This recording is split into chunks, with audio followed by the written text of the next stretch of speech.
307장, 이게 옛날 찬송가 기준입니다. 지금 아마 또 새로 나온 찬송가의 점수가 바뀐 것 같은데, 예, 잘 아시는 곡이죠? 같이 불러보겠습니다.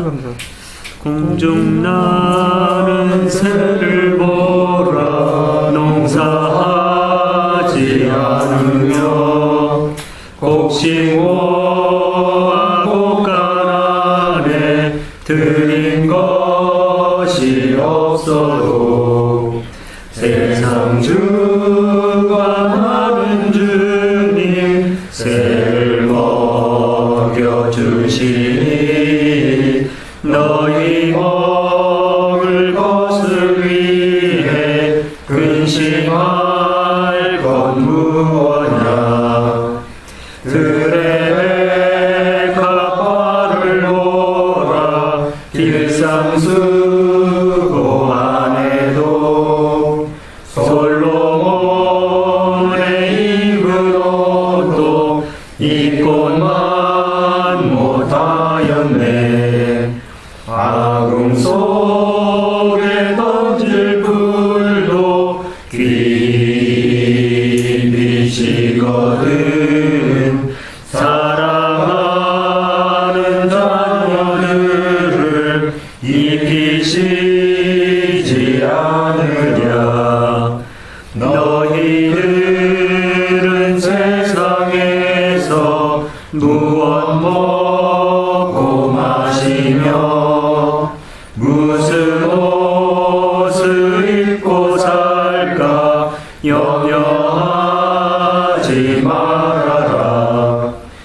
이는 이방 사람들이 간구하는 것이요 너희 하늘 아버지는 너희 쓸 것하신다. 너는 먼저 주의 나라 그의 의를 구하면 하나님이 모든 것을 너희에게 주시리. 내일을 위하여서 미리 염려 말지니 내일 염려 내일 하라. 오늘 고생 독하다. 예, 비교적 차분하고 어찌 보면 참 편하고, 예, 서정적이고 그러면서도 어떤 깊은 뜻이 담겨 있는 곡이라고 볼 수 있겠죠. 예, 어떤 이 곡과 관계된 어떤 사연이 있거나 또 나눌 말씀이 있으면 자유롭게 나누도록 하겠습니다.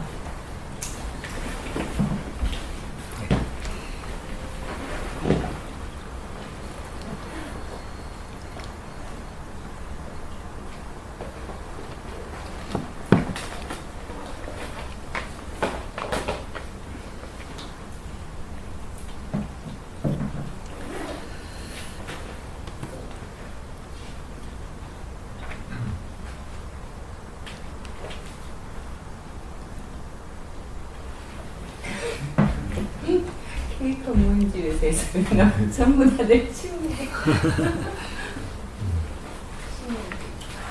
침묵도 좋은 거예요.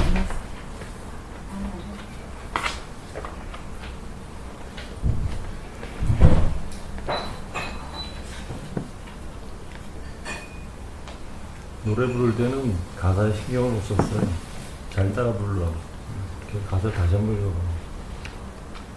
예, 이렇게 한번 쭉 보시고, 예.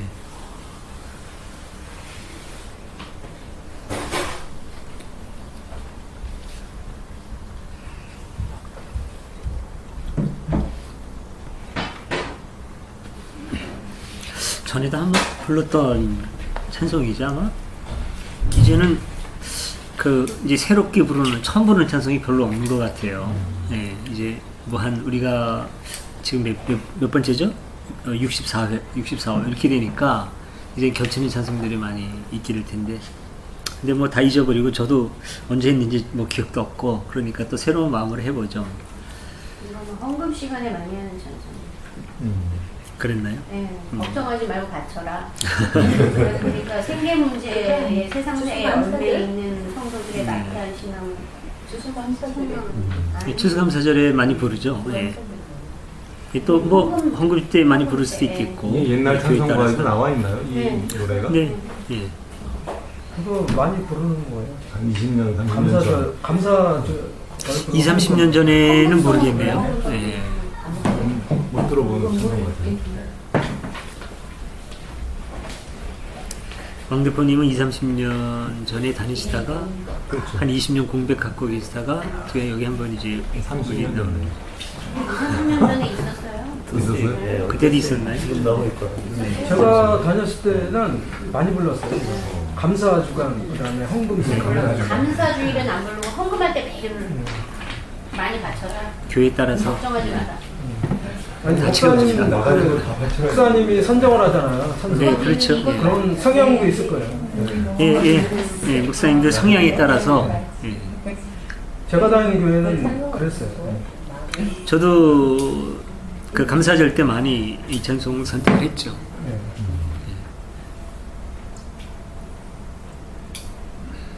그때는 또 솔직히 말해서 이렇게 바치고 맡기고 이런데 그게 정식이잖아요. 교회 다닐 때는 예, 예. 염려 안 하고 내일 일 염려 안 하고 이런 모든 것들이 그게 정식이기 때문에 그런 또 걱정되면 자기 믿음이 약한 것으로 생각했으니까 또 그때는 그렇게 이해가 또는 기존교회 성도만 아니라 우리들도 포함이 되는 것 같고요. 모든 사람의 숙제인 것 같아요. 지구상의 모든 인류에. 종교적인 것 때문에 네, 그렇죠. 연연하고 있으면 뭐 하루하루 사는 게 최근에 어떤 카페에서 이제 그런 질문이 있어요. 거기서는 출석하는 그 코너가 있어요. 자개표나 누가 이제 오늘의 출첵해가지고 오늘의 미션 해가지고 네가 좋아하는 건 뭐냐 그러면서 댓글을 그런 식으로 달아요. 그게 이제 출석이 되는 거죠 이제.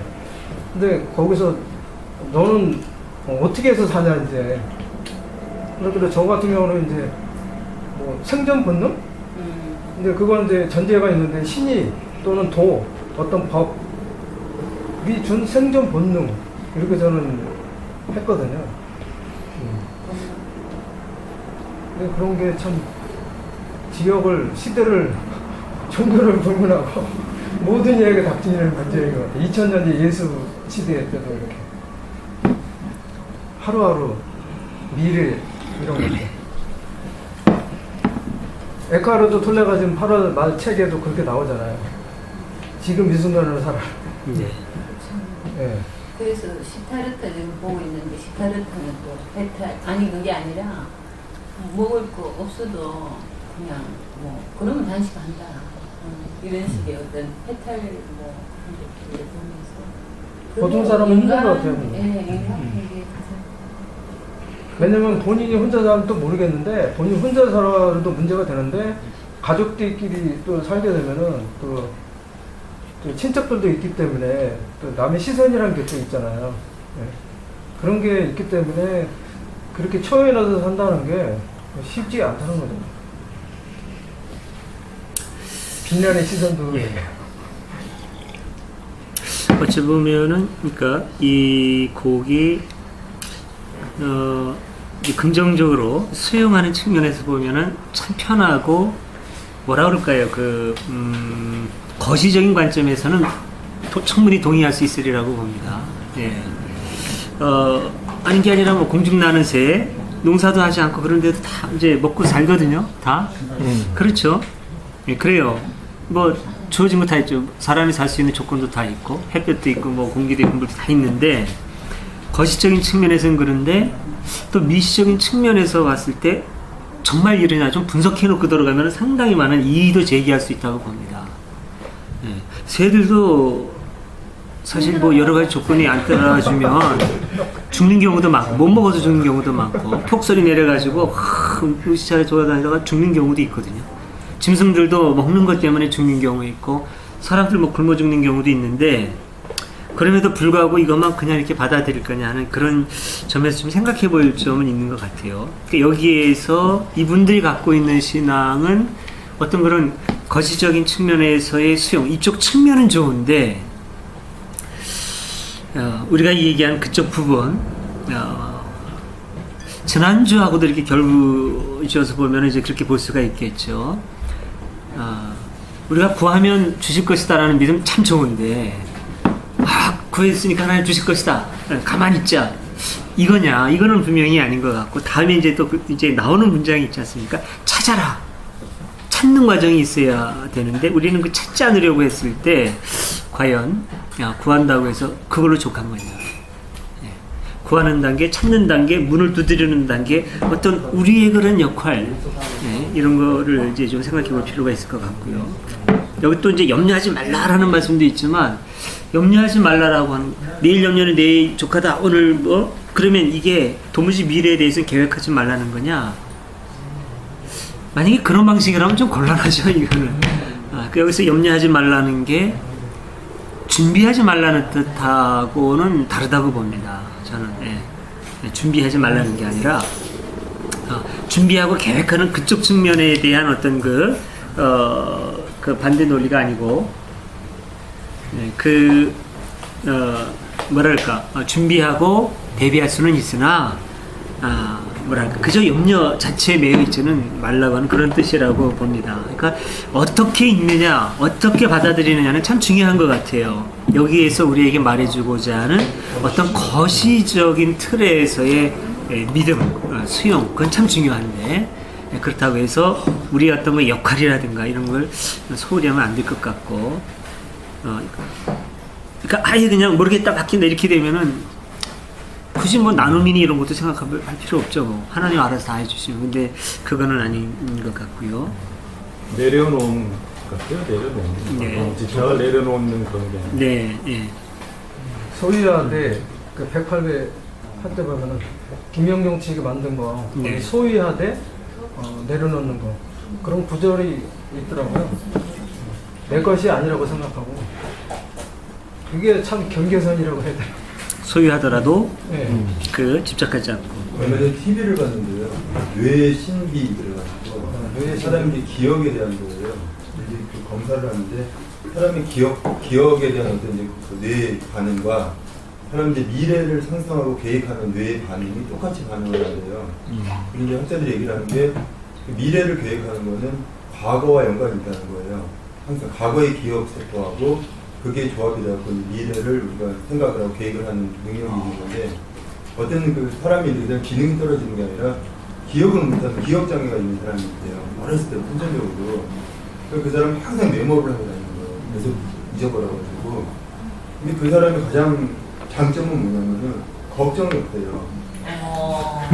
아니 그러니까 바보는 아니에요 그 사람이. 걱정이 없대요. 과거에 대한 기억 기억이 없으니까 그걸 조합을 해가지고 미래에 대한 걱정이 없으니까 이게 이제 만약에 문제 나오는 말이잖아요. 그러면 어떤 사람들이 평안할 수 있는 방법을 얘기하시기 아닌가 하는 갑자기 떠올랐습니다.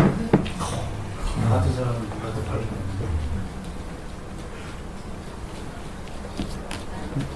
예, 그렇죠. 근데 요새는 우리 주위에 있는 새가 비둘기거든요. 우리 집 앞에 비둘기가 있는데 발이 성한 비둘기가 하나 더 난 걔네를 보면 참 열심히 하루 종일 먹을 것을 찾는데 네. 여기 실 걸려가지고 발 다 잘라지고 오늘도 보니까 한쪽은 이렇게 콩콩이고 한쪽 발만 있고 비둘기 발을 보세요. 다 새들이 먹고 사는 게 녹록치가 않아요. 그래서 공중 날아다니는 새가 어딨어요. 먹기 위해서 그냥 쓰레기 뒤지고 참새들도 그렇고 저는 새들을 많이 보는데 하늘 나는 새가 없다고 봐요. 밑에서 이렇게 뭐 주워 먹으려고. 그래서 닭 이렇게 떡꼬치 같은 그게 등에 꽂힌 것도 봤어요. 북한산 가면요 하늘 나는 사람이 많아요. 사람들이 쫓으면 날아가. 2000년 전 얘기잖아요. 그리고 제가 사진을 올리려고 하다가 몇 달 전에 안 올렸는데 집에서 이제 버스 타려고 이제 집 앞 나가는데 새가 죽어 있는 거예요. 그래가지고 별의별 감정이 다 스치고 지나가더라고요. 이게 사진을 찍어서 저희 이제 가족 카페가 이제 비공개로 있는데 가족 카페에다는 올려놨는데 얘동은 안 올렸어요. 그러니까 생각을 올릴까 말까 그러다가 결국은 안 올렸는데 진짜 별의별 생각이 나더라고요. 그 죽어 있는 모습을 보니까 비둘기였어. 예. 오늘 처음 참석하셨거나 오랜만에 참석하신 분들도 하실 말씀 있으면 그렇죠. 저 여기 있습니다. 네, 우리 저 도령령. 유철님, 저 도령령님, 예.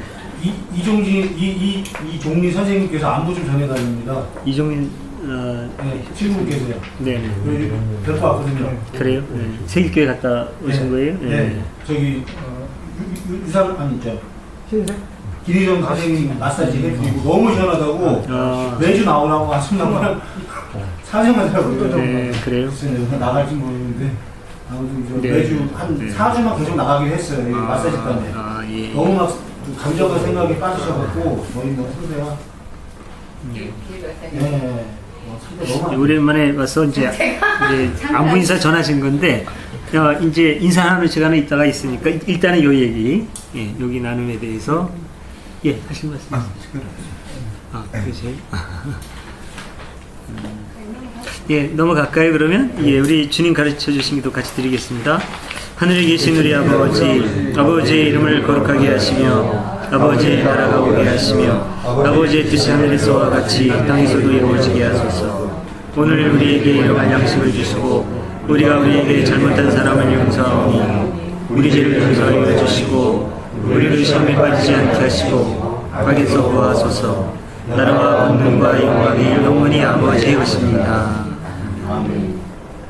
예, 오늘 성서 연구와 나눈 49번째 시간인데요. 예, 누가의 복음서에서 11장부터 14장까지 굉장히 많죠? 근데 여기 이제 겹치는 부분, 마태하고 겹치거나 누가하고 겹치거나 요한하고 겹치는 부분을 다 뺀 순수 누가 고유 자료만 오늘 한번 해보겠습니다. 왜 이런 일이 벌어지느냐면 그 공통의 자료를 우리가 할 때는 주로 마태를 기준으로 했어요. 예, 마태를 기준으로 마태의 순서를 따라가다가 마태 없고 마가 누가에 있거나 마가 누가 요한에 있거나 할 경우에는 일단은 그 다음에 이제 마가의 우선순위를 뒀어요. 예, 그런 식으로 하다 보니까 누가는 늘 곁다리로 뛰어서 왔다 갔다 하게 되는 현상이 벌어지는 거죠. 그러다 보니까 누가의 11장부터 14장 사이에 여기저기 막 겹치고 요 부분만 따로 모아서 해야 되는 그런 일이 이제 생기게 된 겁니다. 그러니까 다른 11장부터 14장에 여기 안 나와 있는 부분은 미리 한 부분이 많고 아니면 앞으로 이제 마태나 마가하고 결부지어서 해야 될 부분이 많아요. 그러니까 이제 이런 게 대조 연구를 하는데 보니까 참 어려움이더라고요. 저도 전에 몰랐는데 하면서 느끼니까 이런 것도 그 복음서 대조 연구를 하기 어려운 하나의 이유구나라는 그런 생각을 갖게 되더라고요. 어디에다가 기준을 둬서 맞춰야 될지 참 애매한 경우가 있고 순서로 마태를 따라가다 보면은 요 부분은 마태의 곁다리로 끼어들 부분이 아닌데 정말 누가를 중심으로 다른 그 복음서들을 좀 살펴봐야 될 부분인데 근데 또 그렇게 가다 보면은 일반성이 흔들리게 돼요. 이랬다 보면은 참 이걸 서로 결부지어서 체계 있게 복음서 연구를 대조 연구한다는 게 참 어렵구나라고 하는 걸 느끼고 그래서 제가 혼자는 이거를 뽑아낼 수가 없습니다. 그래서 저는 이제 두 가지 자료를 가지고 하거든요. 어떤 그 책에서 완전히 4복음서 대조를 마태, 마가, 누가, 요한 어디라고 이렇게 도표로 만들어 놓은 자료를 하나 가지고 있고 또 하나는 우리 그 본문을 따오는 그 이제 공동 번역 개정판에 있는 자료를 참고를 해가지고 하고 있는데 그러다 보면 어느 쪽 이 두 가지 자료 가지고는 도저히 그 다 담을 수 없는 그런 부분들도 또 있어요. 그때는 이제 제가 조정을 하죠. 제 임의로 이제 조정을 해 나가는데 이 부분이 말하자면 조정이 잘 안 되는 부분이에요. 그래서 일단은 제 나름대로 이렇게 했고 다음에는 이제 누가복음은 15장으로 넘어가게 됩니다. 그러면서 이제 요한하고 누가하고 독특한 그 개별 자료들이 좀 왔다 갔다 하다가 그 다음에 한동안은 또 전체적으로 사복음서 전체적으로 공통적으로 담겨 있는 본문들이 많이 진행이 될 겁니다. 그거는 이제 주로 그 고난과 십자가 부활 부분, 그 부분은 많이 또 겹쳐요. 그래서 이제 그쪽으로 넘어가게 될 거예요. 이렇게. 근데 어쨌든 우리가 지금 이제 절반을 조금 넘어간 겁니다. 그래서 이런 식으로 하면은 내년 말까지 가야 복음서 연구를 다 하게 되지 않을까 이제 생각이 되고요. 자, 일단 그러면은 누가복음에서 그 세 칸으로 나누었는데 첫 번째 칸만 같이 읽어보겠습니다. 11장하고 12장에 있는 부분이죠. 첫 번째 칸. 제가 읽고 오른쪽으로 돌아가도록 하죠. 한 문장씩. 예수께서 이 말씀을 하고 계실 때 군중 속에서 한 여자가 큰 소리로 당신을 낳아서 젖을 먹인 여인은 얼마나 행복합니까? 하고 외치자 예수께서는 하나님의 말씀을 듣고 그 말씀을 지키는 사람들이 오히려 행복하다 하고 대답하셨다. 군중 속에서 어떤 사람이 예수께 선생님 제 정도로 저에게 아버지의 유산을 나누어 두라고 알려주십시오 하고 부탁하자 예수께서는 누가 나를 너희의 재판관이나 재산 분배자로 세웠단 말이냐 하고 대답하셨다. 그리고 사람들에게 어떤 탐욕에도 빠지지 않도록 조심하여라. 사람이 지 아무리 부유하다 하더라도 그의 재산이 생명을 보장해 주지는 못한다. 하시고는 그 비유를 들어 이렇게 말씀하셨다. 어떤 부자가 밭에서 많은 소출을 얻게 되어 이 곡식을 쌓아둘 곳이 없으니 어떻게 할까 하며 혼자 궁리하다가 옳지 좋은 수가 있다. 내 창고를 헐고 더 큰 것을 지어 거기에다 내 모든 곡식과 재산을 넣어두었다. 그리고 내 영혼에게 말하리라. 영혼아 많은 재산을 쌓아두었으니 너는 이제 몇 년 동안 걱정할 것 없다. 그러니 실컷 쉬고 먹고 마시며 즐겨라 하고 말했다. 그러나 하느님께서는 이 어리석은 자여 바로 오늘 밤 내 영혼이 너에게서 떠나가리라. 그러니 내가 쌓아둔 것은 누구의 차지가 되겠느냐 하셨다. 이렇게 자기를 위해서는 재산을 모으면서도 하나님께 인정한 사람은 바로 이와 같이 될 것이다. 예, 이제 그 다음부터 13장, 14장 나머지 부분은 한 5분에서 7분 정도 우리가 각자 읽고 나서 나눔의 시간을 갖도록 하겠습니다. 나눔의 시간을 갖도록 하겠습니다. 자유롭게 느낌 있는 대로 말씀해 주시면 좋겠습니다.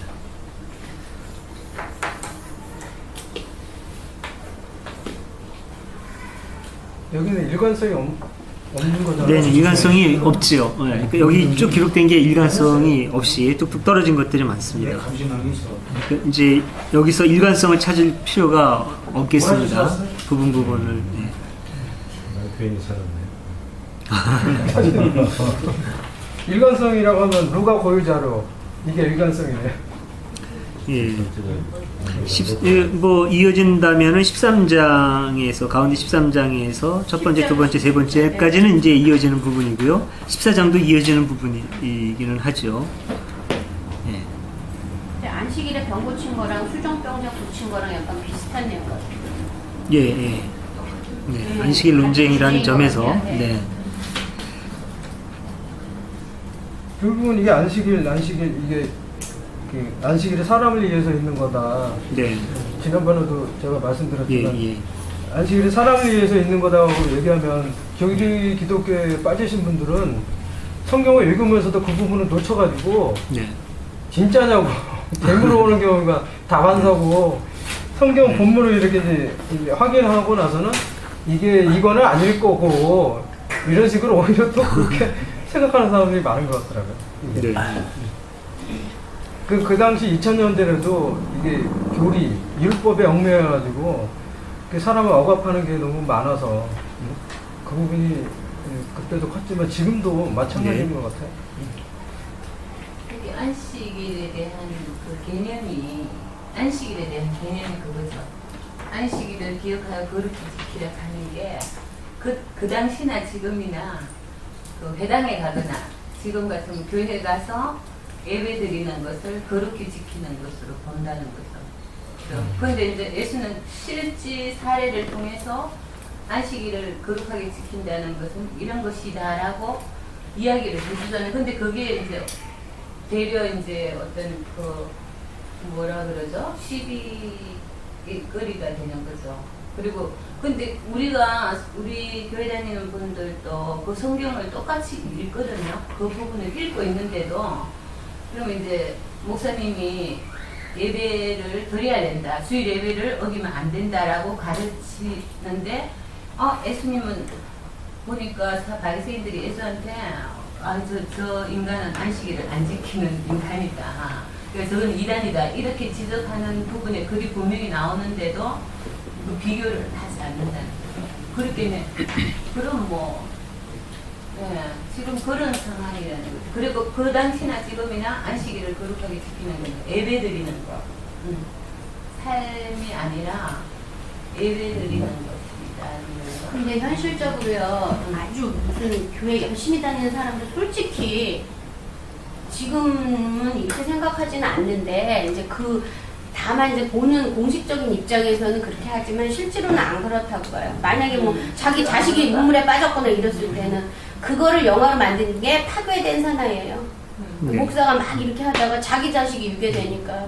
그러니까 그게 지금 교리 기독교 이렇게 말해도 그게 다 말뿐이고, 사실은 현실에서 자기 눈에 닥친 게 있을 때는 사실은 예수가 말한 게 저는 그거라고 봐요. 네가 소나 이런 것들은 현실에 경제적으로 중요한 거잖아요. 그 포인트는 그거 할 거는 다 하면서 괜히 다른 사람들한테 이렇게 강요하는 말로 하는 그런 교리를 말하는 거죠. 우리가 말하는 흔히 교리 기독교인들은 안식일을 꼭 지켜요. 솔직히 제가 본 교리 기독교인 중에 그거 지키는 사람 한 명도 못 봤어요.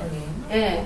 어떤 아직 그래도 어떤 그래도 세련됐네. 지키는 척하는 거지 솔직히 다 안 지킨다고요. 자기 자식이나 자기 부모나 자기 어떤 재산이나 이런 게 관계됐을 때는 주일이고 나발이고 없어요. 저도 그건 저는 그것만 봤어요. 저도 근본주의 신앙을 제가 성감해요. 그러니까 그걸 그냥 바탕으로 알고 있어도 그런 거 그렇게 여기는 방식으로 봐요. 예. 만약 안식 예배 드리고 주일에는 신앙인으로 살아가라. 완전 신앙인으로 사는 데가 거의 광신도로 봅니다. 일반 근본주의 교회에서만 그렇게 신앙인도. 하는 거죠. 아니 말은 그렇게 하지만은 아니 현실에는 그게 없다고 해요. 아니 예를 들어 주일 한번 어기면 겁을 내는 거야. 내가 무슨 벌 받게 돼. 이것이 할머니들이 신앙이고 그다음 요즘 젊은 사람들은 어떻게 하는지 몰라도 어쨌든 간에 좀 그런 현실에서는 그런 퍼센트가 많지 않다고. 아니 근데 현실적으로 물론 아주 다급한 일을 갖다 할 때는 그걸 갖다 우선적으로 하겠지만은 교회를 빠지게 되면 내가 죄 지는 것 같은 마음을 다 가지고 있잖아요. 그건 그렇죠. 예? 다 가지고. 그래요? 아니요, 다 가지고 있어요. 교리에 속한 사람들은. 아니 근데 개인의 이득과 관계됐을 때는 저는 이득이 먼저라고 봐요. 네. 그랬을 때 그 교리라는 게 꼭 안식일을 지키라 이런 교리가 아니라 개인의 이득과 관계된 교리만 지킨다고. 그러면 교리 기독교라는 의미가. 그러니까 헌금을 많이 하면 내가 축복을 받아서 부자가 된다 이런. 그건 교리 기독교도 아니에요. 그런 거라기. 근데 제가 본 교리는 그런 교리라고 봐요. 아니 근데 실제로 그렇지 않아요. 실제로 그렇지 않고 나이 드신 분들이나 또 많은 분들 중에 의식 속에는 주일날 교회를 안 가게 되면은 죄의식을 가지고 있는 것은 또 많이 있어요. 물론 젊은 사람들일수록 그런 부분이 많이 느껴지겠지만은 나이 든 사람들부터 해가지고 교회를 빠지면 안 된다. 교회를 꼭 가야 된다. 이런 의식이 많이 비현실적이라고 봐요. 아니 현실적인 비현적이 아니라 현재 그렇다 이게. 근데 그게 가장 강한 사람들은 여호와 증인 정도면 수혈도 안 하고 군대도 안 가니까 강하지만 일반 기독교인들은 사실은 그게 그렇게 몸에까지 됐다고 안 봐요. 예, 우선 지금 나오는 그 교리 기독교라는 용어를 이제 우리가 상당히 보편적으로 쓰고 있는데 그걸 너무 추상적으로 지금 교리 기독교라는 용어를 쓰는 데가 사실은 없어요. 우리만 씁니다. 그러니까 교리 기독교라는 용어는 제가 만든 용어예요. 네, 그러니까 이제 기독교의 문제점을 자꾸 지적하다가 보니까 그런 기독교가 전반적으로 문제가 있는 사람들이 이렇게 생각하거든요. 근데 그게 아니라 기독교가 갖고 있는 교리적인 독성과 배타 이거를 지금 문제 삼고 있는 거거든요. 그리고 기독교가 어떤 교리만 갖고 있고 교리만 중심으로 기독교가 태동이 되고 움직이는 것이 아니라 기독교의 중요한 요소가 운동성도 있고 영성도 있거든요. 그래서 이제 그걸 구분해야 되겠다라는 생각이 때문에 이제 세 갈래를 나누어서 이제 표현을 하기 시작했습니다. 교리의 기독교, 영성의 기독교, 운동의 기독교. 그래서 영성의 기독교와 운동의 기독교는 참 소중하고 우리들이 계승해야 된다. 다만 이 교리 기독교, 교리적인 독선과 배타가 기독교의 중심이고 이걸 반드시 지켜야 된다고 생각하는 그 기독교는 극복돼야 된다는 쪽으로 제가 이제 얘기를 한 것입니다. 우선 그거를 좀 우리가 개념을 알아둘 필요가 있을 것 같고요. 근데 이제 제가 약간은 좀 당황스러운 게 뭐냐면 이제 우리 가운데서도 기독교 교리를 존중하는 분들이 많은 것 같아요. 스스로가 나는 교리 기독교인이다라고 주장하는 경우가 있어요. 근데 제가 생각하는 교리 기독교하고는 다른 그분은 결코 교리 기독교인이 아니에요. 근데 이제 본인은 그렇게 생각을 하는데 그렇게 주장하는 사람의 의도는 뭐냐면 나는 기독교의 교리를 여전히 의미 있다고 생각하고 기독교 교리에 가치를 두고 있다. 그래서 자신을 교리 기독교인이라고 이렇게 생각하는데 그게 아닙니다. 기독교의 교리를 전적으로 부정하는 것도 아니고 기독교의 교리를 존중합니다. 단 그 교리가 갖고 있는 독성과 배타성 이게 지금 이제 문제되는 거고 거기에 대해서 이제 지적을 하는 거죠. 삼일체 교리 독성과 배타를 뺀 삼일체 교리 저도 존중합니다. 삼일체 고백은 깊은 의미가 있어요. 예수님을 하나님의 아들로 고백하는 거, 신의 아들로 저도 고백해요. 예수야말로 진실로 하나님의 아들이었다. 저도 고백합니다. 다만 다른 사람은 절대 아니고 오로지 예수만 신의 아들이었고 그러기 때문에 예수를 안 믿으면 지옥 가. 그거는 받아들일 수 없다는 거죠. 그런 생각, 기독교 교리의 독선과 배타성 때문에 그 교리가 태동되게 된 어떤 그 원인이라든가 내용을 충분히 보지 못하고 굳건한 어떤 막을 씌워가지고 다른 가치들을 배타할 때, 그런 관점을 가지고 신앙생활하는 사람을 교리 기독교인이라고 하는 겁니다.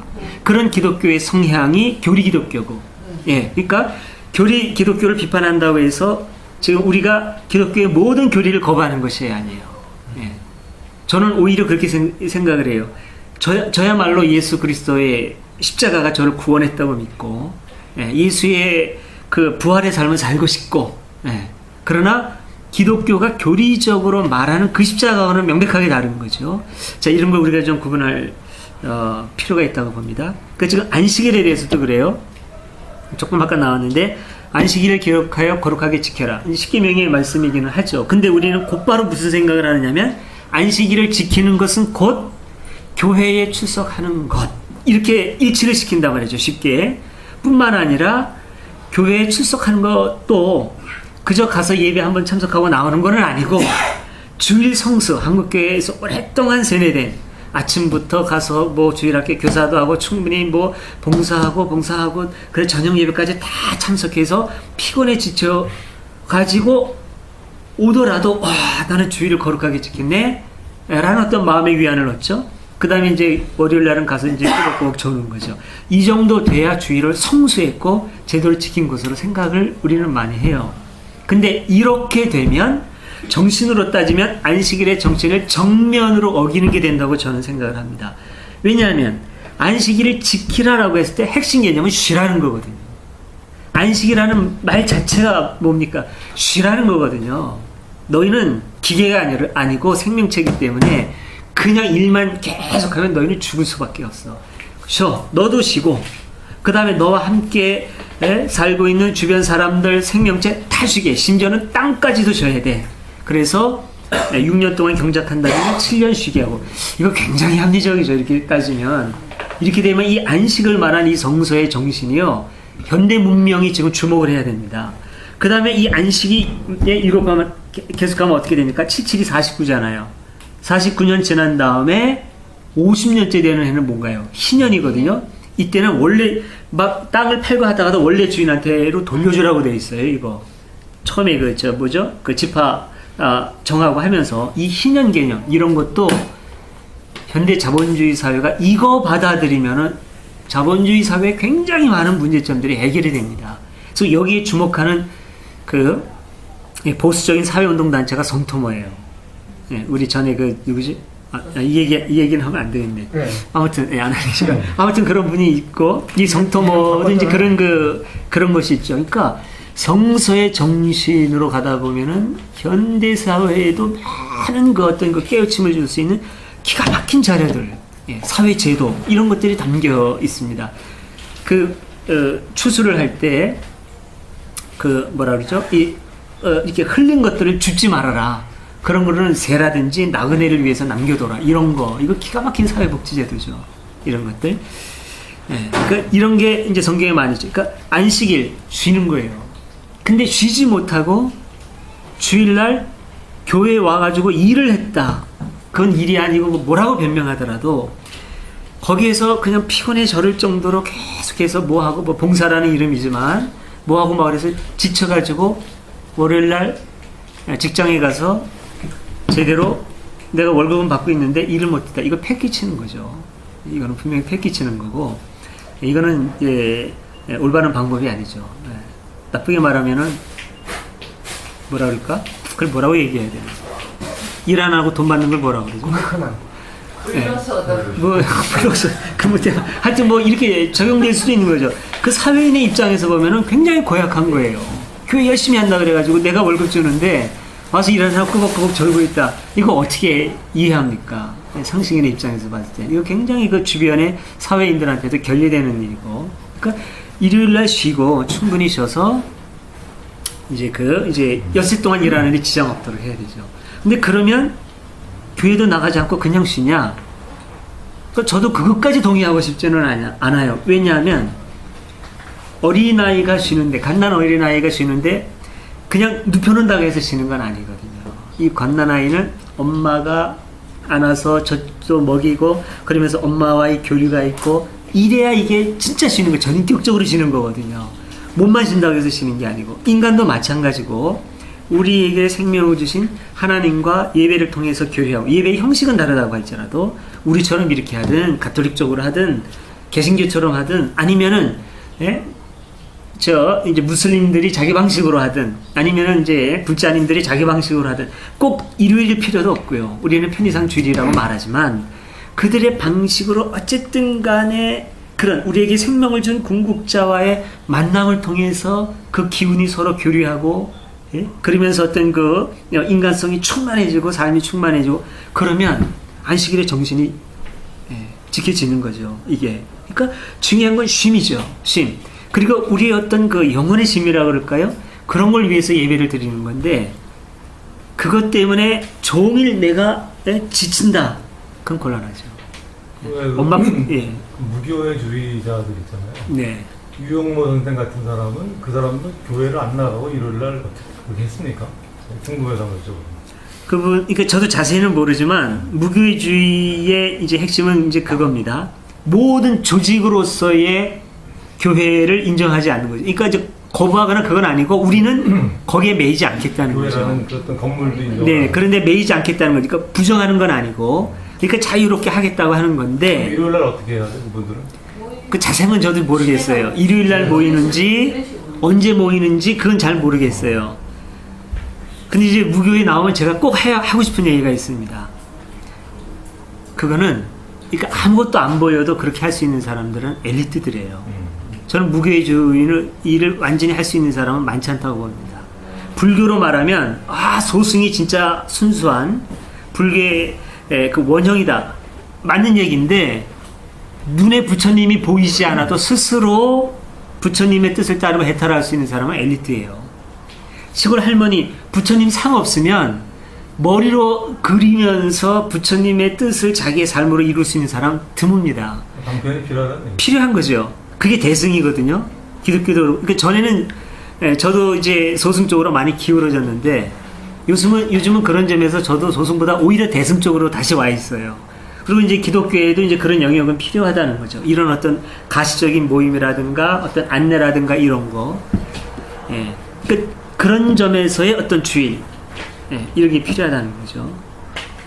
예수님이 지적한 부분도 그런 부분이 있지 않았을까요? 2000년 전에. 그러니까 바리새인들이나 이런 사람들은 권력도 있고 그 명예 이런 것도 있고 그다음에 재산도 뒷받침이 되니까 지난번에 지적하셨다시피 물도 확보가 돼가지고 손을 씻을 수 있는 환경이 네. 조성이 돼 있는데 그에 반해서 일반 민중들은 물조차도 이렇게 그 확보가 안 돼가지고 손 씻을 수 있는 그런 환경도 안 돼 있는데 그런 부분은 도외시하고 이렇게 무시하고 이렇게 자기네들 관점으로만 이렇게 율법을 적용시키니까 그렇죠. 네. 그러니까 지금 현대사회도 그런 부분이 있는 것 같아요. 예. 하여튼 일요일도 못 쉬어가지고 그런 게 상당히 많거든요. 네. 저도 전에 있던 직장 보면은 명절만 쉬고 거의 1년 12달 제가 직장생활 한 적도 있거든요.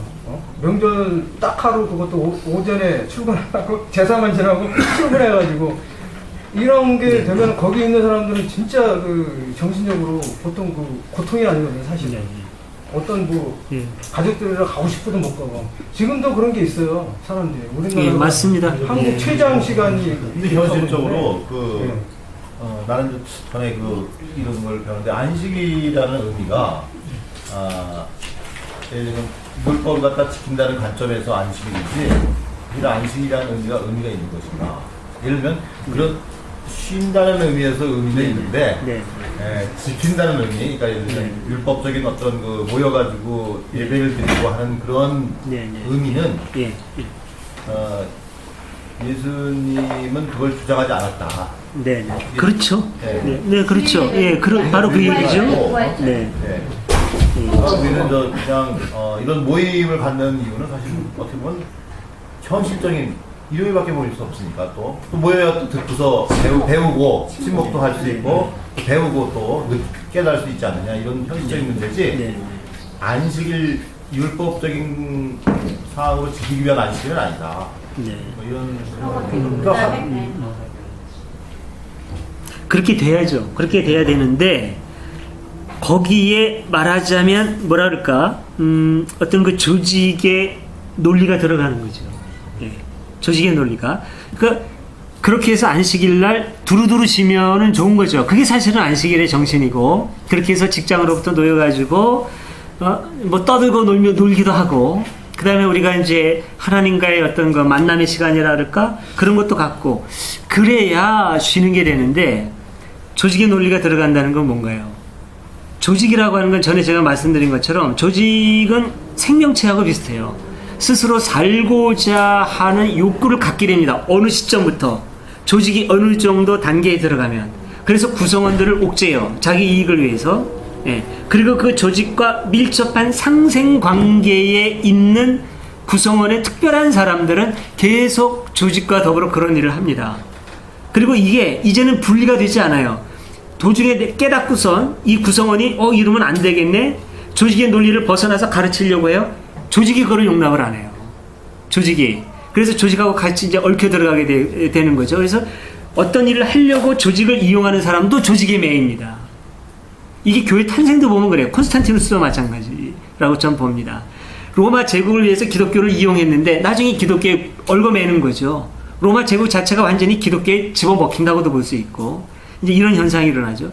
지금 교회 논리가 안식일을 그럼 풀어놔줘요? 괜찮아. 사람의 행복을 위해서 존재하는 안식일은 수단일 뿐이야.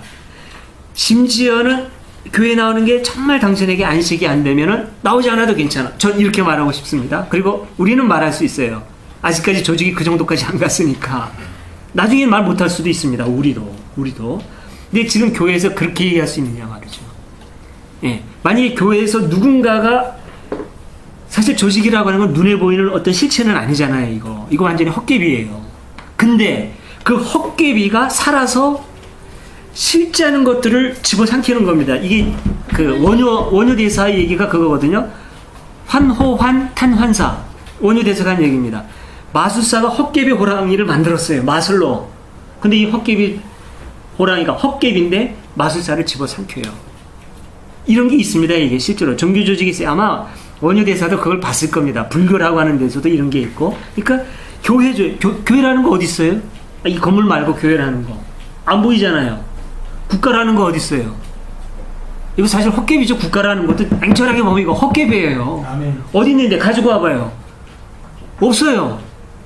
사람들의 머릿속에 존재하고 시스템으로 해서 창조된 건데 말하자면 헛개비인데 비물질적인 건데 이게 완전히 그냥 어떤 실체보다도 무서운 실체가 돼가지고 옥죄고 있잖아요. 이런 거. 지금 교회도 이제 이거 마찬가지거든요. 그래서 이 교회 여기에 대해서 이거는 사실은 헛개비야. 사람의 의식만 바꾸면 이거는 부서질 수 있어 하고 얘기했다. 조직은 그냥 내치죠. 예. 누군가가 강한 사람이 있어서 자기 교회 의식을 깨웠어요. 교단이 내칩니다. 이렇게 돼버리는 거예요. 예. 그런 점에서 이게 이제 그 무서운 거죠. 그러니까 예수님도 지금 그거예요.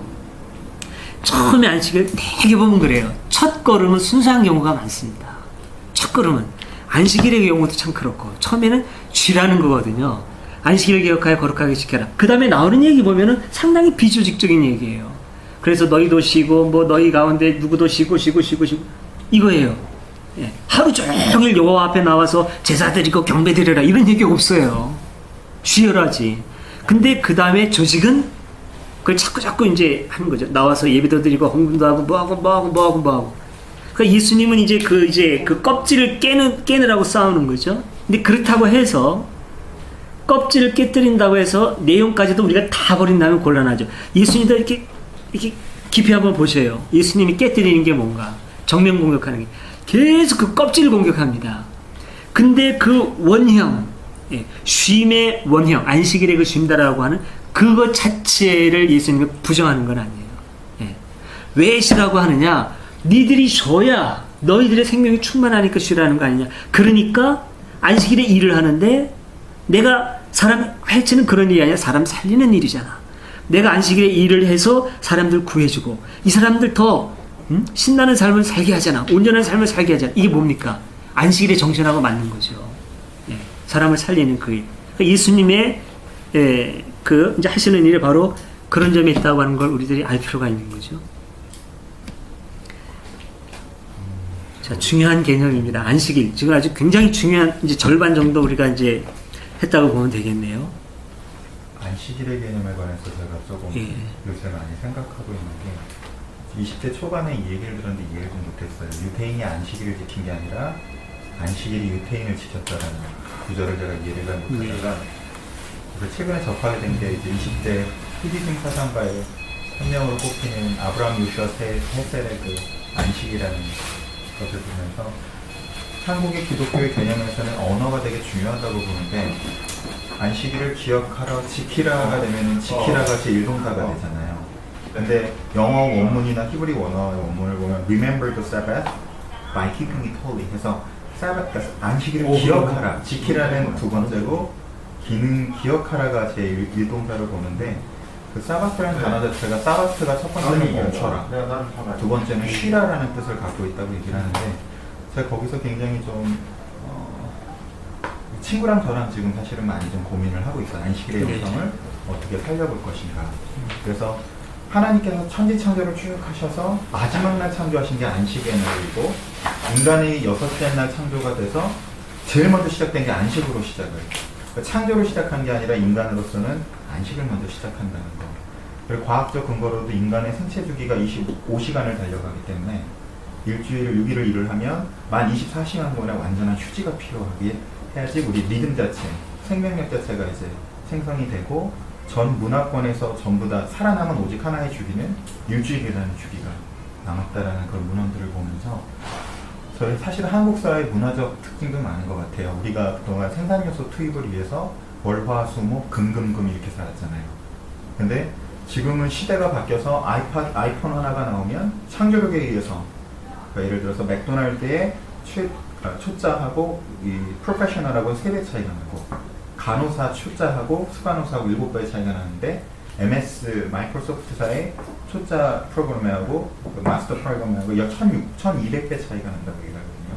그래서 오히려 이 안식의 영성 자체를 너무 많은 걸 놓쳤는데 큰 문제가 되는 건 이 당시에 있는 그 본질 목사님께서 말씀하신 그 목사님 아니라고 하신 제가 산들님을 하시는 거에서 그 본연의 정신 자체가 훼손이 되는 율법화가 되는 게 제일 무서운 건데 그 부분이 문제가 되는 거지. 오히려 한국교회에서는 안식일이라는 걸 교회에 참석하는 걸로 그냥 이렇게 해버렸는데 안식일이 한 부분밖에 되지 않지만 우리가 안식일의 정신을 살려내는 것이 되게 중요하지 않을까라는. 유태인들이 계속 살아남는 걸 보면 안식일을 통해서 본인들이 내가 누군가를 끊임없이 인지를 하고 그들의 역사를 끊임없이 인지를 하고 그리고 모든 문화권에서 소유욕과 성취욕과 그로부터 멈추고 정말로 모든 영과 혼과 육의 안식을 놓으면서 자신의 창조력을 회복하는 그 정신이 이 시대에 정말 무엇보다도 필요하지 않을까라는 생각들을 좀 하더라고요. 네네.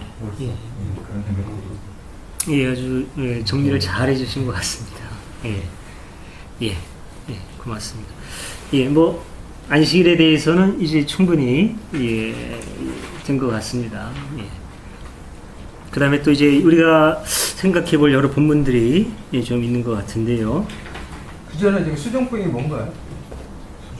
수종병은 헛배가 부르는 병이래요. 헛배가 부르는 병.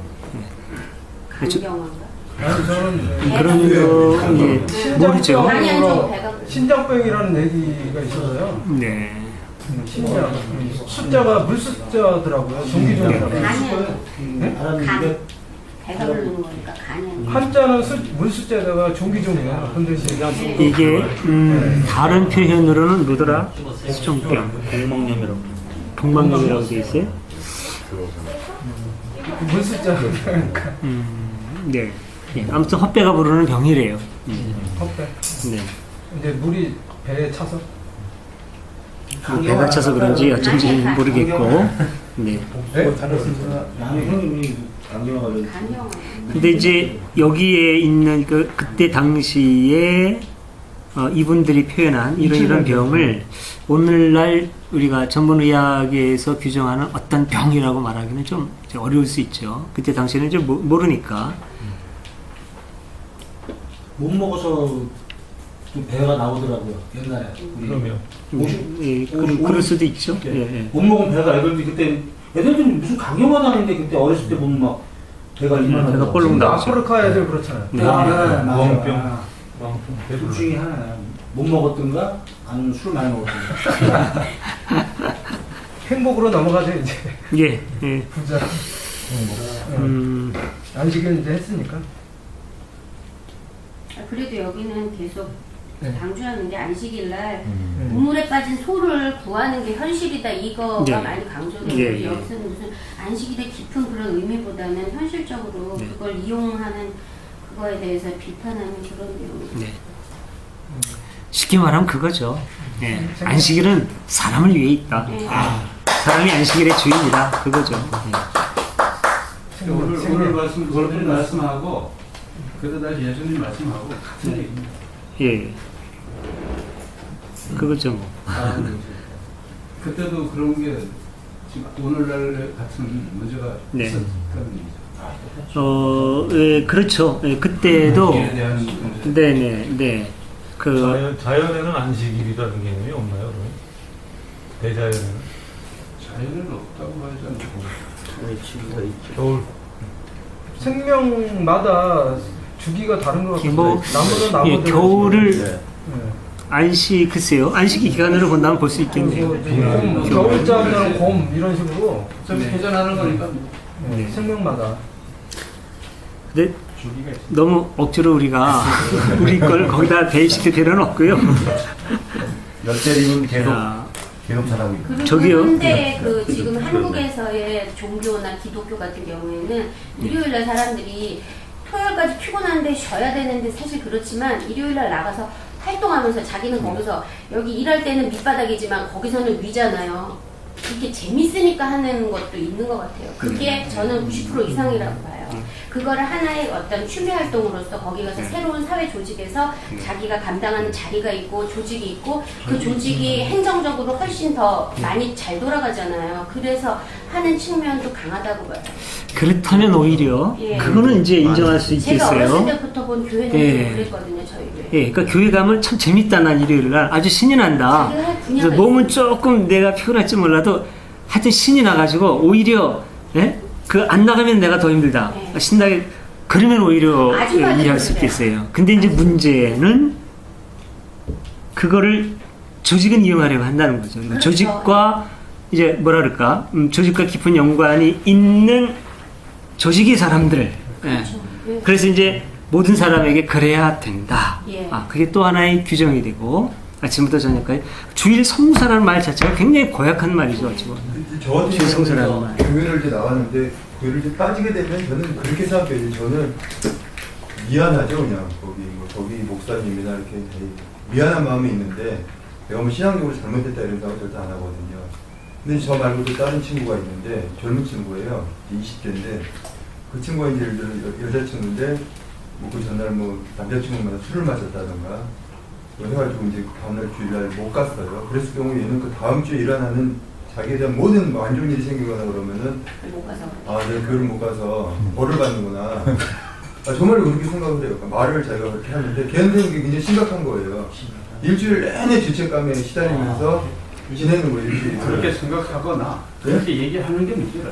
그러니까요. 그걸 누가 심어줬느냐는 거죠. 그렇죠. 그걸 나도 짚는 거죠. 그게 너무 네. 그게 너무 화가 나는 거예요. 목사님. 이게 네. 나도 이제 교회를 다니지만은 그건 아니라고 생각을 그래야 하고 이게 있어요. 헌금이 들어오고 내가 통제하는 근데 거지. 그러니까 저도 그 생각, 그러니까 그러니까 그런 식으로 신도들을 통제를 한다는 게 당연하죠. 아까 말씀하신 대로 내가 정말 나는 교회 가면 재밌거든요. 우리 교회는 재밌어요. 그 사람들이라서 일단 막 중국밥 먹고 즐거우니까 나는 가요. 재밌고 즐거운데 그게 아니라 뭐 이런 식으로 뭐 죄책감 때문에 막 나 이번에 교회 안 가면 벌 받아 이런 마음으로 간다는 거는 이 아까 말씀하신 대로 사람들을 통제하려고 어떤 계획적으로 그러는 걸 수도 있다고 그렇게 안 하면 교인이 옆으로 가는 거 옆집으로. 예, 그러니까 그게 그러니까 다들 우려하는 그거 같아요. 그걸 기대하는 사람들도 있어요. 예. 왜냐면 그거 전도사님이 이거 전화할 가지고 때가 뭐, 됐는데 왜 섭섭해요.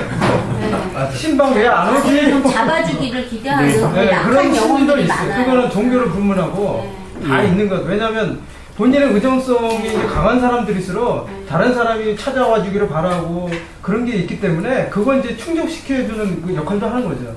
저희 어머니 같은 경우에는 오늘 그 개모임에 가셨거든요. 친척들. 교회 안 빠져요. 저희 어머니도. 근데 저희 어머니는 천국 지옥 안 믿어요. 또 저희 어머니 같은 경우. 그러니까 제가 이제 어머니한테 참 어머니는 교회를 적절히 이용해 드시는군요. 그런 분들도 요새는 많이 늘어나는 것 같아요. 예. 현재는 그런 분이 네. 상당히 많아요. 자, 다시 안식일로 왔는데, 자, 우리 안식일은 또 이제 이만큼 하고, 다음에 또 나올 겁니다, 안식일. 그때 가서 또 언제 하고요. 여기 첫 번째 참된 행복, 이 부분도 우리가 꼭 짚고 넘어가야 될 부분인 것 같아요. 제가 보기에. 해주세요. 예, 한번 말씀을 해보시죠, 여기. 이것도 목사님들한테 주기적으로 듣는 얘기잖아요, 이게. 네. 천국에 쌓아둬라. 언제 죽을지 모르니까 헌금 많이 맞춰라. 그러니까 어리석은 부자의 비유 위에. 예, 이것도 한번 좀. 예. 이것도요, 예수님이 직접 하시지 않은 것 같아요. 예. 진화를. 이것은 지은이의 생각이 많이 들어요. 공동체를 위해서? 왜 그렇게 생각을 하시는지. 말씀을 듣고 그 말씀을 지키는 사람이 오히려 행복하다. 이 오히려가 좀 이상하고요. 그냥 행복하다 그랬으면 좋은데 오히려 그렇고 예수한테 말한 거잖아요. 너를 낳아서 젖먹인 여자가 얼마나 행복할까. 그냥 이걸 대화로 받아주면 되는데 여기에 대해서 이렇게까지 오버해서 하나는 뭔 말이냐. 하나님의 말씀을 듣고 그 말씀을 지키는 사람이 오히려 행복하다. 이 오히려라는 게 좀 인위적인 것 같아요. 고맙습니다 하면 될 거죠? 네. 아니 그렇지 않지. 더 행복하다는 뜻이죠. 아니 근데 오히려 그게 참 행복이다. 그러니까요. 그 오히려라는 말. 예. 근데 이 앞에 있는 이 말씀이 뭔가요? 이 말씀을 하고. 네. 예. 그러니까 이제 이 부분은 앞에 있는 부분하고 연결이 되는 거죠. 그러니까 이 앞에는 11장 악한 귀신 7 이야기가 나와요. 그러니까 어떤 사람이 귀신이 들렸는데 귀신이 이제 나갔어요. 근데 나갔는데 귀신이 나갔으면 다시 돌아오지 못하도록 준비를 하고 깨끗이 해야 되는데 이걸 소홀히 했더니 저기 깨끗하니까 저기 들어가면 좋겠네? 그리고 귀신 7이 들어와서 더 많은 귀신이 들어왔다는 거죠. 상당히 교훈적인 이야기죠.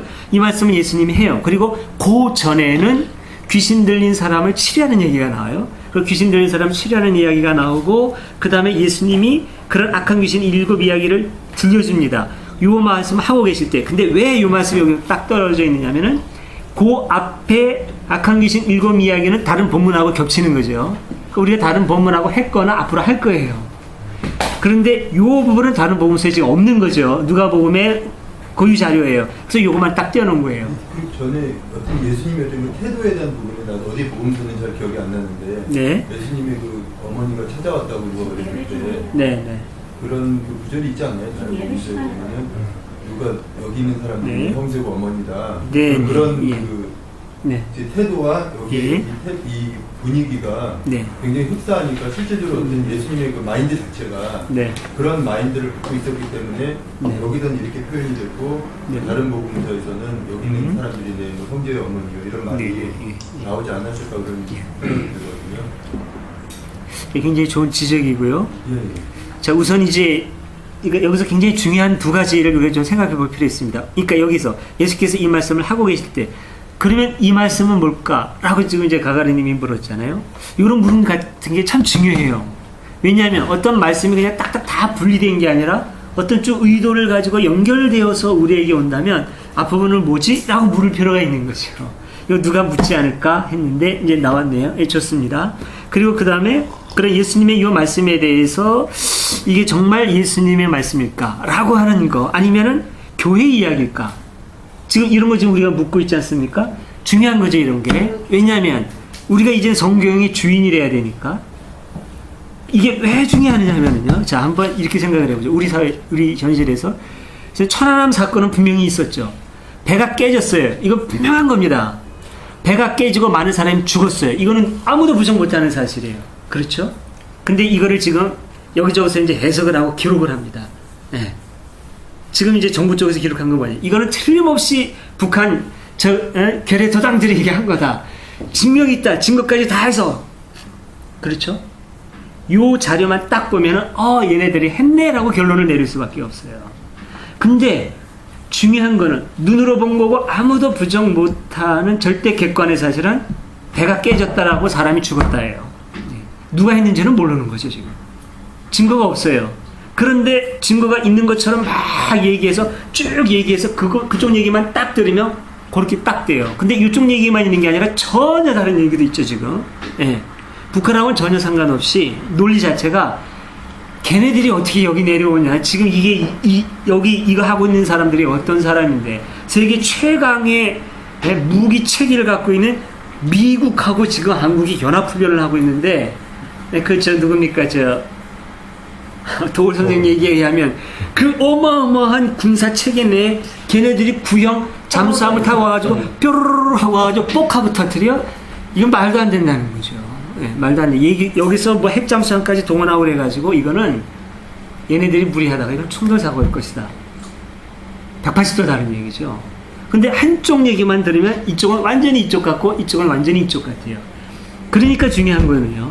어떤 점에서는 누가 얘기했는데 이게 굉장히 중요합니다. 그리고 이 얘기하는 저 사람이 도대체 어떤 사람이냐, 어떤 시각을 갖고 있길래 저렇게 얘기하느냐를 분석하는 게 굉장히 중요해요. 그러면 이 사람이 이 얘기하는 논리에 휘둘리지 않을 수가 있겠죠. 반대쪽도 마찬가지고. 자, 그렇죠. 자, 지금 이제 우리 지금 정벌님이 그렇게 얘기했어요. 예수님이 이렇게 한 걸 보니까 예수님의 뭐라 그럴까 스타일, 예? 하나 이거는 예수님의 말씀하시는 스타일이라고 볼 수 있다. 오케이, 좋습니다. 좋은 관점입니다. 근데 혹시 예수님이 이렇게 했다라고 기록된 그 가운데 틀림없이 이게 예수님 말씀이다라고 하는 객관적인 증거는 어디에 있나요? 네. 성경에 보면 다 예수께서 이랬다 카더라죠. 다 카더라 통신이에요, 사실 놓고 보면은. 그러니까 그래서 중요합니다. 이게 누가 기록했느냐? 누가 기록했습니까? 누가 기록했죠? 누가 기록했어요? 누가가 기록했어요. 그게 중요한 겁니다. 이건 누가의 관점인 게 누가의 기록이라고 하는 거는 틀림없는데 누가라는 사람이 있는지 없는지 사실은 모르죠. 근데 어쨌든 누가 공동체라고 우리가 이름을 붙여서 이 사람들이 기록한 것이 예수님이 절대적으로 틀림없이 이렇게 말씀하셨다라고 하는 증거는 현재 없단 말이죠. 그러면 이게 예수님의 말씀일 수도 있지만 예수님이 이렇게 말씀하셨을 것이다 라고 하는 누가의 해석, 혹은 실제 예수님이 말씀하셨다고 하더라도 누가가 그거를 전달하고 있다는 건 틀림없죠. 근데 제대로 전하고 있는지 아니면 자기 안경으로 보고 전하고 있는지 이런 것도 우리는 지금 정확히 모르는 것이죠. 그러니까 이거를 보는 거는 참 중요한 거죠. 그러니까 문구에 매이지 말고 분석하자는 얘기를 한 것이죠, 지금. 자, 그럼 골로 들어가 봅니다. 그게 중요한 겁니다. 그게 중요해요. 여기서 제가 이걸 꼭 짚고 넘어가자고 하는 의도는 뭐냐면 예수님의 말씀이 여자가 뭐라고 얘기했든지 간에 당신을 낳아서 젖을 먹인 여인은 얼마나 행복합니까? 그러니까 예수님 말씀하시죠.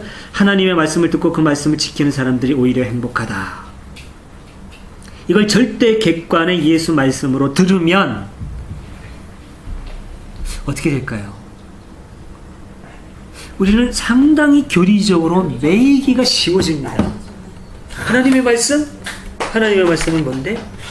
그리고 그 말씀을 지키는 사람이 더 행복하다? 일단은 하나님의 말씀을 지키는 사람이 행복하다라고 말하는 이 공동체의 권위에 눌려지지 않아요? 예? 그 하나님의 말씀이 도대체 뭔데? 이렇게 되기 쉽죠.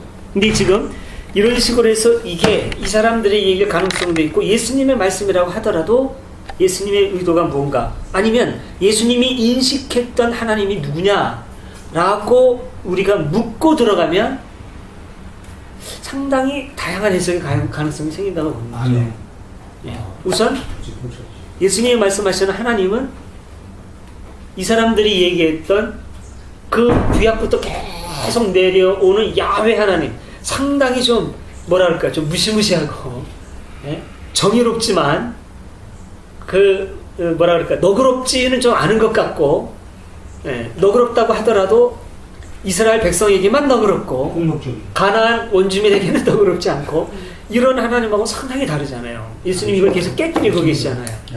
하늘 아버지라고 우선 하시니까 하늘 아버지 말부터 거의 발칙하죠. 하늘 아버지 이 물질적인 차원의 하늘 아버지 상당히 좀 동양적이기도 하고 그러면 그 하나님의 말씀 그러면 우리가 좀 더 발칙하게 한 걸음 더 나가볼까요?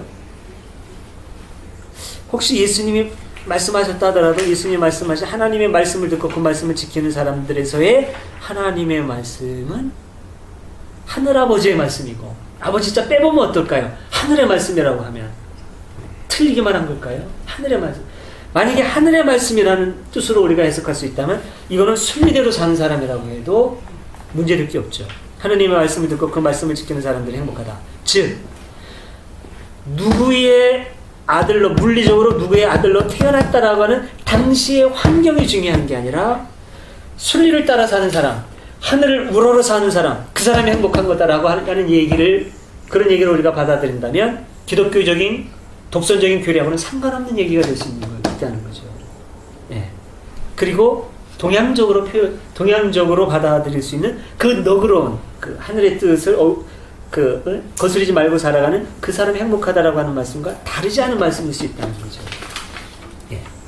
그러나 제가 하는 이 얘기도 틀림없이 이렇다고 장담해서는 안 되는 말씀이라고 여러 번 말씀을 드리죠. 이건 제 해석일 뿐이에요. 틀릴 수도 있는.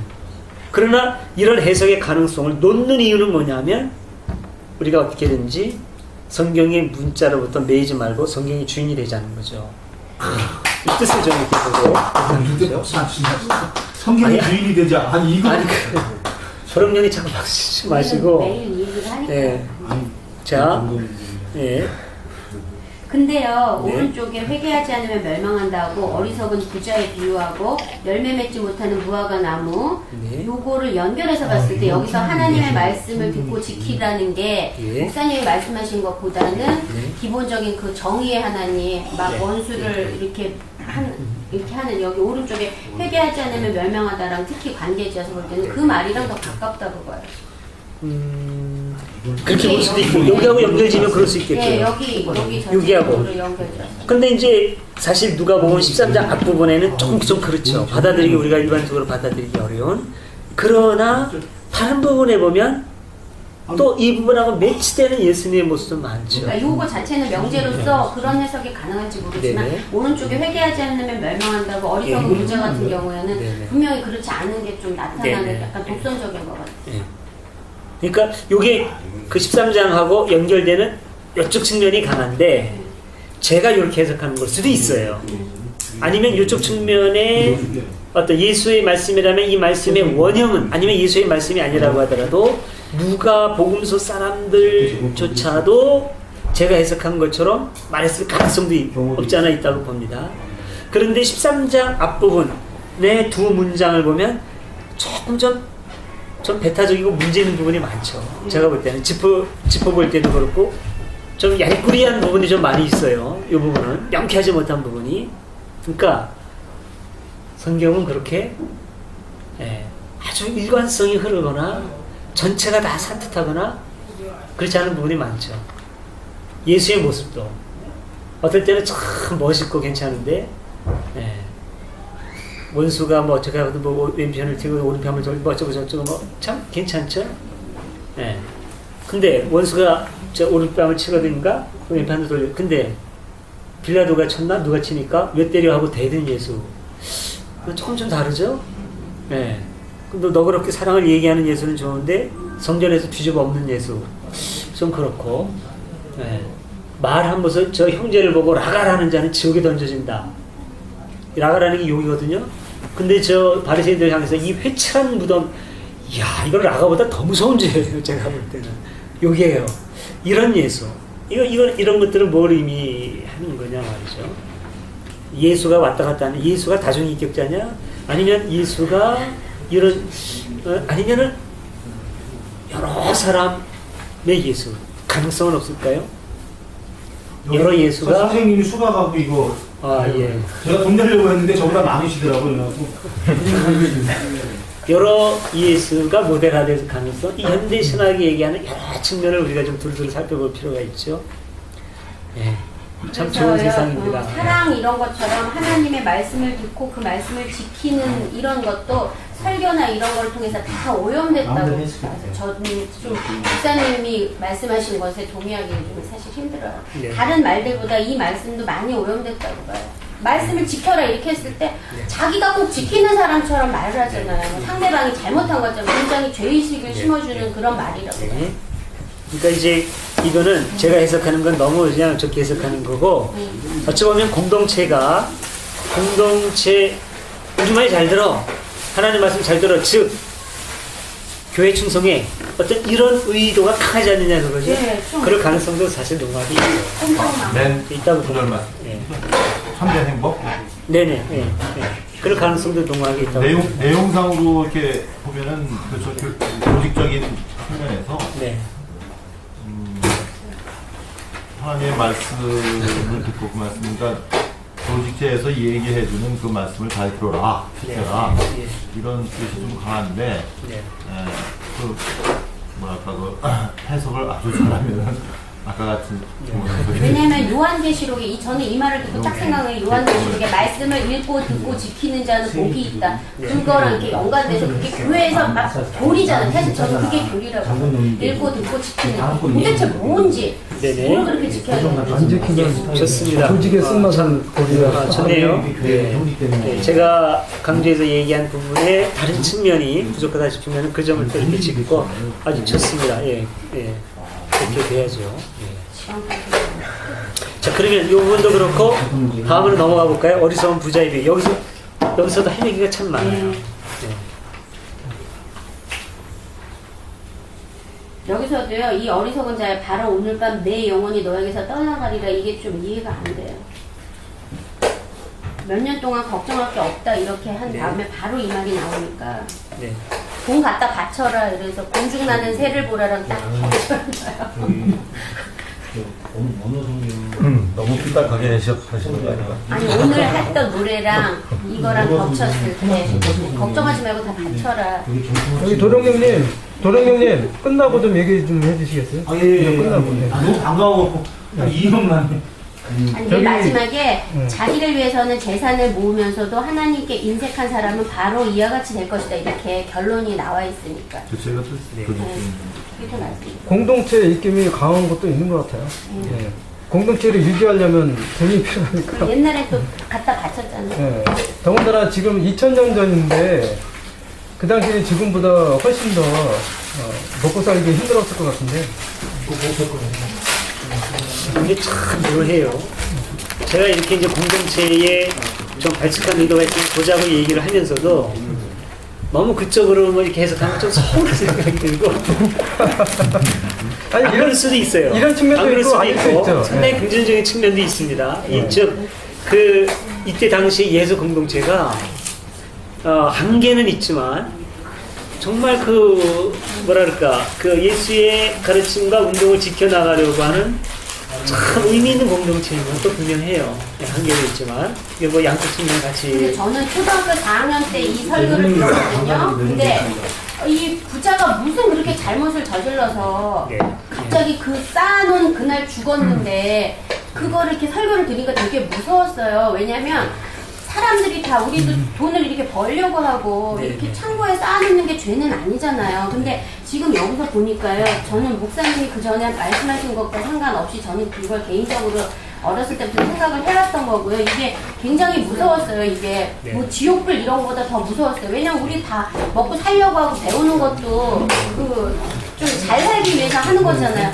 그런 생각이 있었는데 그럼 이게 뭐냐 아무것도 아니잖아요. 그런데 여기 마지막에 보면 너네들도 재산을 모으면서 하나님한테 인색하면 바로 이와 같이 된다 이렇게 딱 해놓으니까 너무 의도가 보이는 그런 거고 오늘 자유로워졌어요. 저는 그래서 이걸 보고서 아 이거를 그 공동체에서 이렇게 필요해서 했나 보다 이런 식으로 생각할 수 있는 게 더 자유롭게 된 부분. 아니 정말 예수님이 했다 그러면은요 말했다고 가정을 하고 예수님이 했으면 저는 그런 아니 그러니까 이제 어떤 경우냐면은 예수님이 그러니까는 저번에 이제 그 전에 다른 복음서인가 보면은 부자 그 바리새인이 와가지고 모든 율법을 다 지키고 했는데 예수님 여기 있는 재산을 다 팔아가지고 나한테 바쳐라가 아니라 가난한 사람에게 나눠주고 나를 따르라고 그랬어요. 그건 좀 이해가요. 그러니까는 그 측면에서 그 측면에서 그것도 가까운 것 있고 같아요. 또 다른 부분에서 예수님이 나중에 너희가 내가 배고프고 헐벗었을 때 나를 도왔다라고 했을 때 내가 언제 했습니까? 그랬더니 너희가 가난한 사람을 도운 게 그게 나한테 한 거다.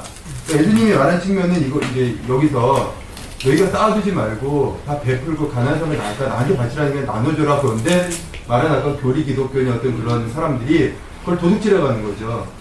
그러니까 원래는 예수님이 원래 이 말씀을 했다면 원래 예수님의 참 뜻은 가난한 사람한테 다 나눠줘라라고 얘기했는데 여기에는 교리 기독교가 도둑질해 가는 측면은 없잖아요. 아니 그러니까 이런 말씀들을 이후에 이런 공동체나 이런 것들이 생기면서 이런 말씀을 이용을 해가지고 사도한테 바쳐라. 이게 그러면 우리가 다시 분배를 해주겠다라고 해가지고 사기쳐서 자기들이 결국은 치부하는 지금 교회가 어떤 그런 나는 지금 교회를 보면 그런 시스템으로 생각을 하거든요. 나는 근데 저는 이 어리석은 부자 비유 자체로서는 거기까지는 못 나가겠어요. 근데 우선 이제 그 지적은 상당히 의미가 있습니다. 자 우선 근데 여기서 아까 얘기했죠. 가난한 자들에게 나눠줘라 그렇게 돼 있죠. 예수님이 보면은 부자들한테 얘기를 하고 부자들 굉장히 좀 이렇게 싫어하고 거부하는 모습이 굉장히 강하죠. 그러면서 그걸 가난한 자에게 가난한 자에 대한 애정이 굉장히 많아요. 지금 여기서도 그런 측면은 나오죠. 가난한 자가 언급되어 있지는 않는데 부자에 대한 일종의 거부감은 여기 분명히 나타나요. 여기 보면 부자에 대한 호감 거의 없습니다. 기록된 성서에서도. 그러니까 공동체도 예수뿐만 아니라 그때 당시 기록 당시 예수 공동체도 부자에 대한 호감이 거의 없어요. 모세에 보면. 그러니까 초창기의 예수님을 포함해서 우리가 그 공동체까지도 의심하면서 보는데 그럼에도 불구하고 공동체까지도 사실은 거의 요즘 말로 하면 빨갱이적입니다. 성경을 우리가 깊이 들어놓고 보면 굉장히 빨갱이적인 극좌파예요. 보면 예수에 보면 부자가 보러 받기가 얼마나 어려운지 낙타가 바늘기 뭐 이런 얘기도 있죠. 뭐 별의별 해석을 뭐 다 하죠. 그때는 뭐 바늘기가 요 바늘이 아니라 동굴 이름이다. 바늘기라는 동굴이 있었다. 이런 해석하죠. 별의별 해석을 다 하는데 굉장히 좀 억지스러운 면이 있고. 근데 여기도 보면 부자 얘기가 나오죠. 우선 요거부터 좀 볼 필요가 있습니다. 여기에 군중 속에서 어떤 사람이 예수께 와가지고 얘기를 하죠. 아버지 유산을 나눠주십시오. 이렇게 얘기는 하죠. 근데 여기에서 우선 본문에 충실해서 한번 보죠. 이 사람들이 나와서 하는 얘기가 뭐냐? 아버지의 유산 얘기예요. 네? 자, 땀 흘려서 자기가 버는 돈 얘기가 아니라 아버지 유산 나누는 얘기죠.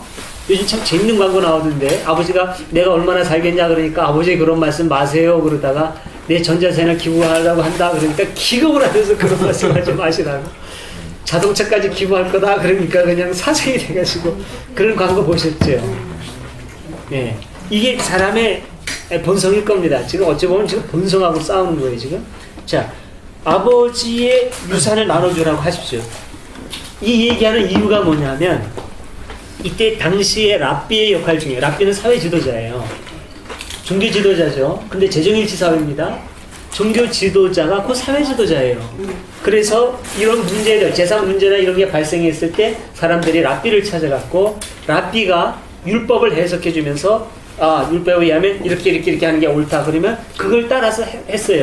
그러니까 이 사람은 예수님을 랍비로 보고 예수님한테 와서 유산 문제를 우리 형제들이 좀 견해가 다른데 어떻게 했으면 좋겠습니까? 라고 묻는 겁니다. 근데 예수님은 뭐라고 말씀하셨냐면 누가 너희의 재판관이나 재산 분배자로 세웠냐 이렇게 얘기하죠. 그러니까 예수님은 그런 랍비의 역할 내가 하고 싶지 않다는 얘기죠. 어떻게 보면은 내가 관심 갖고 있는 것은 너희들한테 단순히 재산 분배하고 하는 지금의 사회 구조 이거 아니다. 나는 지금의 이 사회 구조를 넘고 싶다는 얘기거든요. 지금 하나님 나라 운동을 우리가 가르치고 있는 거잖아요. 하나님 나라를. 근데 지금의 이 사회 구조 여기에서 재산 분배 이게 아니라 이걸 넘고 싶어. 그럼 뭐냐? 오히려 이거를 이 사람들한테 부자들이 재산 나누고 이게 아니라 그 이상의 것을 지금 하고 싶다는 거죠. 뭡니까? 솔직히 얘기하면 부자들 거 뺏어서 가난한 사람 나눠주고 싶다는 얘기죠. 전에 의하면 그랬어요. 전에 의하면 가난한 사람 나눠줘. 이 얘기 분명히 하셨죠? 부자가 그리고 나를 어떻게 하면 따를 수 있을까? 이거 재산 다 팔아가지고 가난한 사람 나눠주고 나 쫓아. 빨갱이죠 이거. 새빨간 빨갱이에요 거의. 자, 근데 여기에서 이제 여기 어떻게 나오느냐면 그때보다는 훨씬 좀 점잖은 것 같아요. 근데 예를 들는데 어떤 부자 이렇게 나와요. 어떤 부자가 근데 내용 보니까 부자에 대한 거부감 여기도 여전히 나타나는 거죠. 이 사람이 재산 많이 벌어가지고 창고에 딱 한 다음에 영혼아 많은 재산 쌓아둬서 몇 년 동안 걱정할 것 없다. 이건 일반적인 사회 구조 안에서 생각할 수 있는 거거든요. 근데 이거는 개혁성경이 좀 더 리얼해요 표현이. 영혼아 내가 이제는 먹고 마시고 즐기자 이렇게 하니까 이 어리석은 자여 오늘 밤 내가 내 영혼을 도로 찾으리니 이렇게 되어 있습니다. 하나님이 오늘 밤 내가 내 영혼을 도로 찾으리니 이 도로 찾는다는 거. 도로 찾는다는 건 뭐냐면 원래 내 거라는 거죠. 너는 지금 현실 사회만 보고 네가 재산의 주인이라고 보는데 그 재산 포함해서 네 영혼까지 사실은 전부 다 내 거야. 이거는 하나님의 지금 이때 당시 사람들이 인식한 하나님의 속성이죠. 모든 것의 주관자인 하나님께서 너 믿으려면 똑바로 믿어. 뭐? 네가 이거의 주인이야? 너 하나님 창조자라고 고백하고 있잖아. 그럼 네가 갖고 있는 재산 아니 네 영혼까지 다 하나님의 것이잖아. 네 게 어딨어? 그러면 오늘 밤 네가 다 하나님이 찾으면 그럼 그 재산 누구게 돼? 이런 논리란 말입니다. 이 논리 가지고 그대로 적용시키면 꼼짝 말하죠. 지금 교인들은 내 재산 하나도 없는 거예요. 교회 갖다 바쳐라? 바쳐야 되는 거죠. 지금 논리는 그렇게 돼요. 그런데 예수님이 말씀하셨다면 이상하죠. 이 논리로 가면 이상해요. 예수님이 다른 복음서에서 하는 데는 앞에까지는 다 긍정할 수 있는데 네가 쌓아둔 것은 누구의 차지가 되겠느냐까지도 긍정할 수 있어요.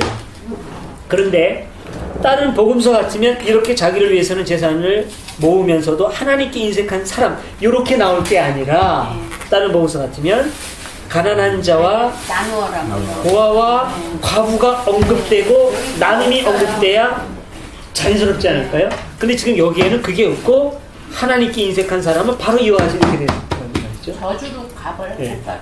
그러면 이거는 어떤 면에서 우리가 얘기한 조직의 논리가 작동하고 있는 게 아니냐라는 의심을 가질 수 있는 거죠. 만약에 조직의 논리가 작동되지 않고 다른 데처럼 가난한 자와 고아와 과부가 과부의 의미로 하나님을 언급했다면 그럼 너 하나님께 바치는데 하나님에 바친다는 게 뭐냐 하면 그것은 가난한 자와 고아와 과부와 나눔을 의미하는 것으로 해석이 되어야 되고 나눔이 없는 부의 소유는 어리석은 짓이다 라고 결론을 내려야 될 겁니다. 그렇죠. 해석도 그렇게 해야 될 거예요. 여기에서 하나님께라고 하는 걸 우리가 문맥을 그대로 긍정한다면 한 복음서의 정신과 그래야 어긋나지 않을 거예요. 근데 그런 식으로 해석을 잘 안 하죠. 그러니까 하나님께 맞춰. 이런 해석은 굉장히 많이 하죠 교회에서. 그리고 과부와 가난한 자에게 나누라고 하는 해석은 잘 등장을 안 하죠. 오늘날 교회에서 이거는 오늘날 교회가 복음의 원형을 찾으려고 치열하게 노력하기보다는 교회 조직의 논리에 충실하고 있다고 하는 하나의 증거가 된다고 봅니다. 우리는. 이런 식의 이제 비판이 가능한 거죠. 만약에 누가 공동체가 하나님께 인색한 사람은 하면서 가난한 자와 고아와 가부, 구약에서부터 계속 언급된 예수운동과 그 정신의 핵심을 희석시키고 공동체를 염두에 두고 공동체를 살찌우는 것을 염두에 두면서 하나님을 언급했다면 누가 공동체도 문제가 있는 거죠. 누가 공동체도 우리는 비판하고 들어가야 되는 것이고요.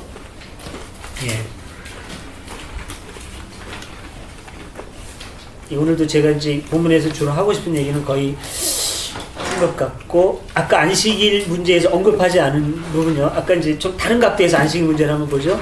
누가복음서 중간에 있는 13장에서 그 중간 조금 아래 10절부터 17절까지 한번 내용 보세요. 자, 우리가 성경에서 얼마나 좀 이렇게 다양하게 볼 수 있는지를 한번 보죠. 여기 지금 안식일 문제죠? 그렇죠? 근데 우리가 안식일 논쟁 요거 보지 말고 예수님께서 안식일에 어떤 역할을 하시기는 하셨는데 안식일에 예수님께서 특별히 주목한 사람이 누구였는지, 예? 그 사람의 처지가 어떠했는지를 한번 좀 보셨으면 좋겠습니다. 여기에서. 예. 민중 18년 동안 병마에 사로잡힌. 병마에 18년 동안 사로잡힌 허리가 구부러져서. 허리가 구부러졌네요. 하지 근데 못하는 여자. 여자고요. 모든 소외된 계층 얘기가 다 나오죠. 어디를 가도 결코 피해갈 수 없는 바로 요거. 이게 복음의 원형이니까 피해가지 못하는 거 아닐까요? 안식일 논쟁하고 어떻게 보면 이게 곁다리 같은데도 여기에서도 피해가지 못하는 건 뭐냐면 여기서 등장하는데 이 사람이 누구냐면 늙은 사람이네요. 자, 바로 소외된 계층이고 약한 사람이라는 게 늙은 사람이에요. 근데 늙고 건강한 사람이 아니라 병든 사람이네요. 그런데 여자네요.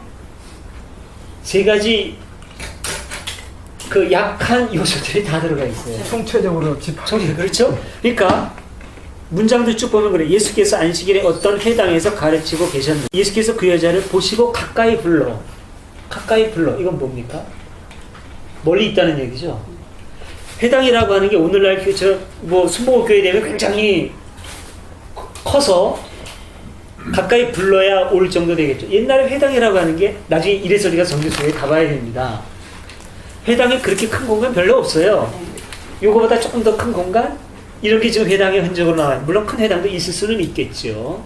네. 그런데 가까이 부를 정도로 그렇게 오늘날에 큰 그런 데 별로 없었을 거예요. 아마도 없었을 겁니다. 근데 가까이 부른다는 건 뭐 하느냐면 이런 처지에 있는 사람은 랍비에 가까이 올 수가 없는 거예요. 랍비 가까이 있는 사람은 어떤 사람이냐? 선택된 사람이죠. 당연히 유대인이라고 하는 선택은 되어 있어야 되고 이 여자도 유대인이긴 할 겁니다. 유대인이고 그 다음에 남자여야죠. 여자들은 숫자에 세지도 않았는 거예요. 여기서 숫자 세면은 한 명 들면 세 명은 빠져야죠 우선.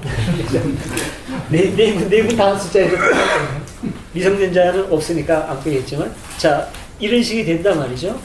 네. 그러니까 유대인이어야 되고 남자여야 되고 성인이어야 되고 이런 사람들이 앞자리에 오게 되는 겁니다. 이 외의 사람들은 어디에 있을까요? 뒷좌석에 있거나 바깥에 있거나 변들이 네. 여기 있는 거죠. 그러니까 이 여인도 이 뒤에 있는데 예수님은 앞자리에 있는 믿음 좋은 어떤 사람들, 남자들, 유대인들 열심히 듣고 있는 그 사람을 보시는 것이 아니라 저기에 있는 병들고 늙은 여인을 예수님이 지금 보고 있는 거죠. 이 예수가 진짜 예수일 겁니다. 네, 각색되지 않은 예수일 거예요. 예수 운동에서 아무리 우리가 모든 각색된 것을 다 벗겨낼 수 없는 것입니다. 예수의 인격까지 보고 예수까지 만들어낸 사람이라고 치죠. 예수까지도 만든 인물이라고 치죠. 그래도 부정할 수 없는 예수 운동에서 그들이 주목한 그 사람. 예수 역사적으로 없었다고 치더라도 예수 운동의 뿌리가 되는 예언자 전승으로 갈 수밖에 없죠. 그러면 이사야를 가든 예레미야를 가든 누구를 가든 부정할 수 없는 가난한 자와 가부. 구약에도 나오는 이거. 이게 결국은 복음의 원형일 수밖에 없을 겁니다. 이거는 부술 수 없는 거죠. 이거. 예. 결국은 이거라는 거죠. 복음의 원형은 저에게는 이게 결론이에요. 복음의 원형은 이거다. 예수가 없어도 부서질 수 없는 이거. 가난한 자들과 함께하고 가난한 자들이 잘 사는 그 사회, 하나님 나라, 모든 불공평이 사라지고 정의가 꽃피고 산이 무너지고 골짜기가 내고 이것도 굉장한 그 비유고 상징. 산이 무너진다는 건 뭡니까? 산은 높이 솟아있는 거 아니에요. 가진 사람, 권력을 가진 사람, 이런 모든 사람의 권력과 이런 걸 그냥 부정하는 게 아니라, 그 사람들의 과하게 갖고 있는 부분을 거두어서 없는 사람이 눌리고 하는 그런 걸 메워가지고 평등하게 만드는 거죠. 다른 각도로 하면 사자, 힘센 자, 칼을 쥐고 있는 자, 이거 칼 녹이고 사자 성전까지 변화시켜서 어린아이와 같이 어울리고 쇠를 녹여가지고 증기를 만들고 이거죠, 이거. 이게 이제 성서가 갖고 있는 위대한 정신, 예수운동의 아주 위대한 그런 정신이라는 거죠. 그렇게 보면 이거는 사회운동이죠. 사회운동. 이 사회운동이 곧 기독교 영성이고, 이렇게 봤을 때 현실을 보지 않고 현실로부터 도망가서 현실은 그러거나 말거나, 현실은 어차피 그런 거, 아니면 하나님은 다윗의 하나님이고 솔로몬의 하나님이고 왕의 하나님이고, 그러니까 이명박의 하나님이고 자본주의자의 하나님이고 미국의 하나님이고 부시의 하나님이고, 이렇게 되면 기독교의 껍질에 그런 요소가 있는 건 사실이지만 복음의 원형이 갖고 있는 그 내용, 알다 내용은 다 무너지고 만다는 거죠. 이런 거. 기독교가 이렇게 회복돼야 된다는 거죠. 이게 기독교 영성의 기독교고 운동의 기독교고, 아까 제가 말씀드린 영성의 운동, 기독교 운동이 살면서 그 교리 기독교가 극복이 되면 기독교는 진짜 멋진 종교로 되살아난다고 보고, 진짜 예수가 부활하는 거죠. 진짜 예수가 부활하는 거예요. 지금 부활한 예수, 이거는 그 예수님하고 상관없는 교리의 예수가 부활한 거예요. 진짜 예수 감옥에다가 결박해고 쳐놓고 교리의 예수가 부활하는 거고, 진짜 예수 부활해야 돼요. 부활의 종교인데 기독교가 십자가의 종교고 부활의 종교인데, 이 십자가의 종교는 이 미래로 도망가는 이거하고 상관없어요. 불의와 싸우다가 잡혀서 처형당하는 그 십자가죠.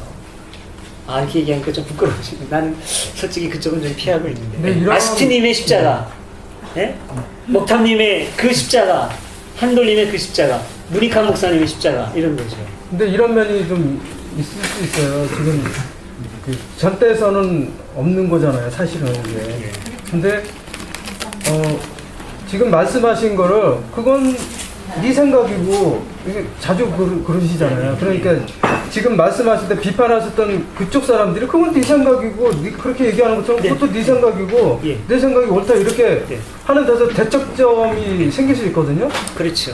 이런 부분은 어떻게 해야 되는 거지? 왜냐면 이렇게 우리가 뭐 이제 옛날 교회에서도 보면은 이제 세상으로 들어가서 이렇게 얘기를 하는데, 실생활에서 매사 이게 선택의 그런 부분이 생기거든요, 사실은. 거기서 이제 갈등이 생기는 거고. 굉장히 중요한 지적입니다. 그러니까 주인이 되라는 얘기예요. 아무 곳에도 매지 말고. 산들 매지 마세요. 제가 만약에 사기치면 어떡할 거예요? 그러니까 이것도, 그건 제 관점이고 산들의 관점이고, 틀릴 수 있죠, 얼마든지. 그거 하는 게 중요한 겁니다. 제가 하는 얘기, 그건 저놈이 잘났다고 떠드는 산들 재견해지 매이지 마세요. 얼마든지 틀릴 수 있는 거고. 그러니까 결국은 뭡니까? 스스로 서야죠. 스스로 쓰는 게 중요한 겁니다. 그러니까 자기가 스스로 쓰지 못하면 누군가에게는 매여요. 잘 매여가지고 사기꾼 안 만나면 다행인데, 언젠가 그놈이 사기치면 사기 당하는 거죠. 그러면 그러니까 그런 면보다 사회적인 갈등은 제가 말씀드리는 거예요. 그것도 스스로 서서 내가 혼자만이 아니라 다수가 이렇게 존재를 하잖아요. 투표로도 드러나기도 하고. 근데 정책을 어떤 사람이 어떤 집단이 결정하느냐에 따라서 우리 운명도 어떻게 보면 움직여지거든요. 내 본인의 의사와 상관없이. 다수지만 결과적으로 결정할 때는 항상 두 개잖아요. 왜냐면 한 개만 있으면 선택할 필요가 없는데 다수지만 결국은 선택할 때는 항상 두 개인데 제가 볼 때 그 두 개가 다 악이라고 봅니다. 뭐 예를 들어서 네, 그래서 할수 없이 선택을 해야 제가 되고. 전쟁을 선택하는 게 아닌데 네. 한국 전쟁이 네. 터져서 내 의상은 상관없이 인민군으로 끌려가고 한국군으로 끌려가서 형제지 총불을 겨누고 이런 일들이 현재 생활에 있어서도 이제 그 강약의 차이는 있지만 비일비재하게 일어났다는 부분을 제가 말씀드립니다. 좀 그런 저기 내용이 비약이 되고 또 확산이 됐는데 그러게요. 제가 보기에는 뭐 그런 여러 가지 그걸 해답을 지금 받으려 아니요, 그런 건 아니에요. 이런 생각을 좀 해봤어요. 그 소피 스님이 얘기하는 중에 생각하는 뭐 국민만이 살아남는다 이런 얘기. 행동하는 한석헌 선생님도 하고 뭐 여러 사람도 하는데 결국 그게 좀 깨닫음이랄까 좀 의식을 갖는 지난번에 이명박이 2008년도 2007년도가 선거에서는 완전 바람에 된 거 아니에요 우리나라. 경제 어렵지도 않았어요. 근데 언론에서 확 이렇게 몰아치고 이명박이 경제가 일어난다고 생각을 해가지고 막 그런 바람에 의해서 그 전과 14번인가? 네. 공식적으로 공식적인가? 하여튼 14번을 갖다가 대통령을 만들어준 거예요. 우리 그런 나라가 없어요 사실. 전과도 보면 정치적인 그런 거뿐만이 아니고 조금 야리꾸리한 것도 일부 있고 여러 가지가 복합이 되는 경제적인 것도 있고 뭐 일부 있는데 그런 부분을 생각을 안 하고 깨닫지 못하기 때문에 그런 것 같아요. 그래서 다른 구절에도 성경 구절에 나와 있지만은 열심히 일하는 것도 필요하겠지만 더 중요한 거는 깨달음이다. 우리 아무리 열심히 해봐야 위에서 그 엉뚱한 짓 하면은 다 마찬가지 아니에요. 국민들이 아무리 열심히 해봐야. 그래서 깨달은 것이 더 중요하다. 그래서 마르다하고 마리아의 비교도 그런 뜻으로 또 생각할 수도 있을 것 같아요. 그런데 지금 목사님께서 말씀하신 거는 안식일에 대한 관점에서 예수님이 정말로 원하시는 게 무엇인가 그 원형을 말씀하신 거고 그러니까 여기서는 그렇죠. 이거는 분명한 것 같은데요. 네, 이런 가난한 자, 소외된 자에 대한 생각들 그러니까 그런 식으로 정리를 하셔야지. 네. 아니 정리. 아니 소피스님이 얘기한 것 같아요. 이런 생각도 좀 해봤어요. 왜냐면 그 맨 처음에 보면은 하나님의 말씀을 듣고 그 말씀을 지키는 사람들이 고유 행복하다에 하나님 말씀을 어떻게 해석하냐에 따라서 교리적이 될 수도 있고 또 굉장히 자유스러운 해석이 될 수 있잖아요. 그 교리를 떠나가지고 또 밑에 보면은 하나님께 인색한 사람은 바로 이와 같이 될 것이다. 근데 하나님께 인색하다는 그 하나님이 무엇이냐? 그게 교회고 의식 속에 교회고 교회하는 것이 하나님이 거다 하는 것은 교리적인 것으로 그렇게 되지만 하나님께 하는 것이 바로 우리 이웃에게 힘들고 어렵고 병든 사람한테 하는 것이다라고 생각하면 또 그게 틀리잖아요. 민중신학에서 주로 이렇게 민중신학. 해석을 어떻게 생각하냐에 따라서 이게 하나님이 민중이다. 그겁니다 바로. 요 부분에서 제가 좀 발언 좀 할까요? 네. 제가 아까 읽었던 부분이더라고요. 하나님께 인색한 사람은 제 한상가거든요. 뭐냐면 모든 존재가 다 나임을 즉 하나님을 실천하지 않는 자라고 차로 어려워요. 네, 아무튼 깨달음에 그걸 대입시키면 되는 거라고 생각해요. 예. 지금 용인님이 말씀하신 그 두 가지 가능성이 다 있다고 지금 이제 보는 거고 상당히 의심은 가요. 누가 공동체에 대한 의심은 가는데 그렇죠. 어떻게 해석하느냐에 따라서 양쪽의 가능성이 다 있는 거죠. 똑같은 말을 이렇게 해도. 근데 우리가 이 말씀을 수용하는 측면에서 받아들인다면 하나님께 그러니까 인색하지 말라는 거 아닙니까? 결국은 하나님께 드릴 것을 드리라고. 이 하나님이 곧 교회와 일체화되고 이 공동체에 바치는 것과 일체화돼서 안 된다라고 하는 평가는 명확히 내려줘야 된다는 거죠. 그렇죠. 만약에 공동체가 그걸 말했다면 누가 공동체까지도 우리가 넘어서야 된다는 얘기고. 예, 이게 이제 우리가 성서에 매이지 않고 성소의 주인이 되는 길이라는 거죠. 그래서 도저히 바가지의 의도가 이건 불순하고 이거는 도저히 선하게 해석할 여지가 없다. 그럼 버려야죠. 뭐. 그때 버리는 겁니다. 성경을. 네. 그럴 수밖에 없는 거죠. 네. 예수님이 그래서 문제가 된 거 아니에요. 그래서 아예 그냥 팍 뒤집어 버렸잖아요. 성경에 뭐 이혼 증서 써줘라. 근데 당신은 어떻게 해석하겠습니까? 이건 아무리 봐도 한계가 있거든요. 의도는 있어요. 옛날에 이혼 증서를 써요. 그거는 그때 당시 긴박한 상황.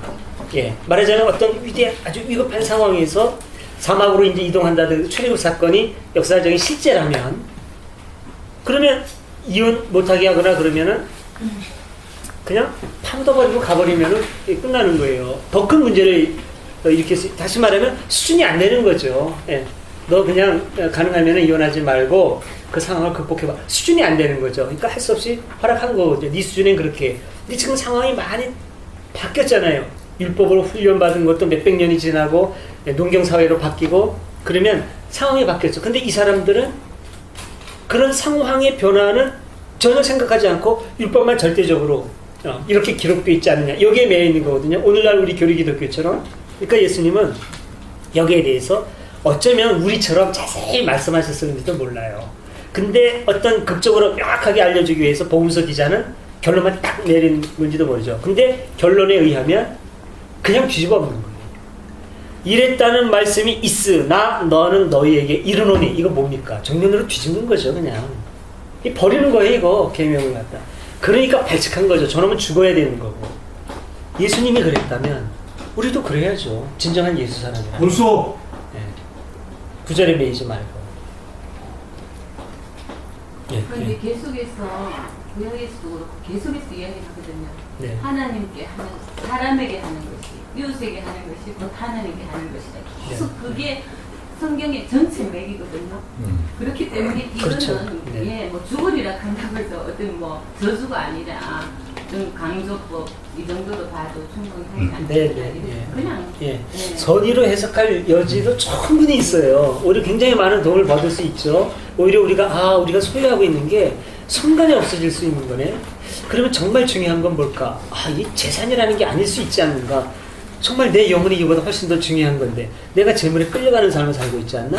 이런 어떤 보편적인 어떤 깨달음이라든가 이쪽으로 접근해도 굉장히 훌륭한 말씀일 수 있어요. 근데 우리는 이제 너무나 지금 오히려 이제 교회로부터 왜곡된 말씀을 듣다 보니까 오히려 그쪽을 놓칠 수도 있는 거죠. 아니, 그다음에 설교 듣는 사람이 저는 부자보다 가난한 사람이 훨씬 많다고 보고요. 이렇게 곳간에 쌓아놓을 정도로 굉장히 큰 부자들은 교회도 안 나오고 현실적으로 없어요. 근데 자꾸 없는 사람한테 이런 설교를 하면 사실은 부담되고 정말로 현실은 아니요, 요즘은 그렇지도 않아요. 안 맞다고. 강남에 큰 교회하고 부자들이 얼마나 많은데.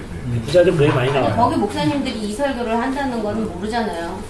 지금 이제 우리 현실에서 봤을 때. 아니 제 경험을 말씀드리면 예전에 경북 한 지방에서 5년 살았었는데 그 지역은 말씀드리지 않고 어떤 그 교회 지역 이름을 가진 교회인데 장사를 하려면 그 교회를 나가야 된다 그런 얘기를 지역 사람들한테 제가 많이 들었어요.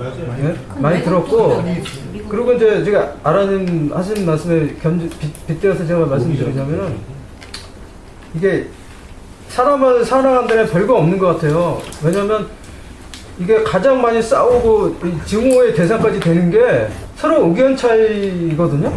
의견이 다름에서 거기서 이제 감정이 실리게 되고 그 감정이 격화가 되고 이제 증오의 감정까지 이르게 되는데 그 부분이 이제 잘 해야 될 것 같은 그런 생각이 들어요. 저도 이제 요새 와서 점점 그 부분을 더 느껴요. 왜냐면 내 의견과 다른 사람 의견이 틀린 걸 넘어서가지고 예수님이 그걸 넘어섰잖아요. 아니지, 예수는 죽었죠. 아니 그런 말씀이 아니라 근데 율법도 결국은 이게 해석의 차이잖아요. 바리새인은 내가 내 생각이 옳고 예수 네 생각은 틀려. 거기서 이제 죽이는 데까지 이뤘는데 예수는 그 당시에는 율법을 이렇게 적용하면은 다른 사람이 피해를 고통을 당하니까 그걸 넘어서자 그런 건데 결국은 전대성이 없는 걸로 이게 연결이 되는 거잖아요. 그러니까 이제 저는 이제 삶에 있어서 매 순간 생각을 하는 거지. 저 사람과 내 생각의 의견이 틀리는데 창립선언문도 이게 어떻게 보면 절대적인 건 아니거든요, 이게. 네. 어? 그게 절대적인 그걸 네. 절대화시키는 게 교리 기독교예요. 네. 그러니까 그게 매 순간마다 절대화시키는 게 우리도 교리라는 그게 부딪히는 거예요. 거고. 맞아요. 그 부분이 이제 그 예민하게 잘 생각을 해야 될 것 같은 느낌이 들어요. 예, 우리 저 시간이 좀 많이 지났는데요. 오늘도 한 20분 초반 있습니다. 그 좀 한 말씀만 드리고 정리할게요. 너무 이제 이렇게 하다 보면 저 자신도 좀 너무 많이 오버하는 게 아닌가 하는 생각이 좀 들거든요. 여기에 그 어리석은 부자의 비유에서 우리가 그거는 정말 따뜻하게 가슴에 담을 만한 부분이라고 봅니다. 조금 아까 말씀드린 어떤 재산이라든가 이런 걸 절대 가치로 삼지 말고 그보다 더 중요한 게 있는데 우리들의 그 삶 자체, 하늘을 우러러 부끄러워서 사는 삶 자체, 이게 훨씬 더 중요한 건데 혹시 우리가 지금 시각을 잘못 맞추고 있지 않느냐, 이런 그 관점 이렇게 돌아보는 거는 적어도 우리가 기독교인으로서 신앙생활을 한다고 한다면 꼭 좀 마음에 간직해야 될 부분이 아닌가 그런 생각이 좀 듭니다. 예. 아멘. 혹시 꼭 하신 말씀 있으면 조금 더 하셔도 좋고요. 아니면 이제 좀 낮은 자리는 중요치 않은가 보죠? 중요치 않은 건 아닌데 시간이 많이 가가지고. 그건 제가 단 한마디로 요약해 드릴게요. 제가 적어봤어요, 아까. 낮은 자리에 앉아라. 세속의 가치에 현혹되지 말라. 예? 세속의 가치. 세속의 가치, 세속은 마지막 자리를 강조하는 네, 거예요. 네. 좋은 의미가, 그런 의미가 있을 거고요.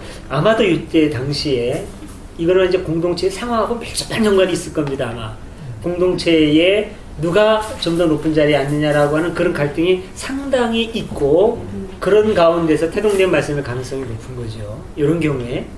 그리고 좀 일반적인 거라 굳이 뭐 설명 안 해도. 네. 예, 그러면 마쳐도 되겠습니까? 네. 예, 우리 공동축도 같이 드리겠습니다. 우리 주 예수 그리스도의 은혜와 아버지 하나님의 사랑과 성령의 보호 인도하심이 우리 가운데 영원토록 함께하소서. 아멘.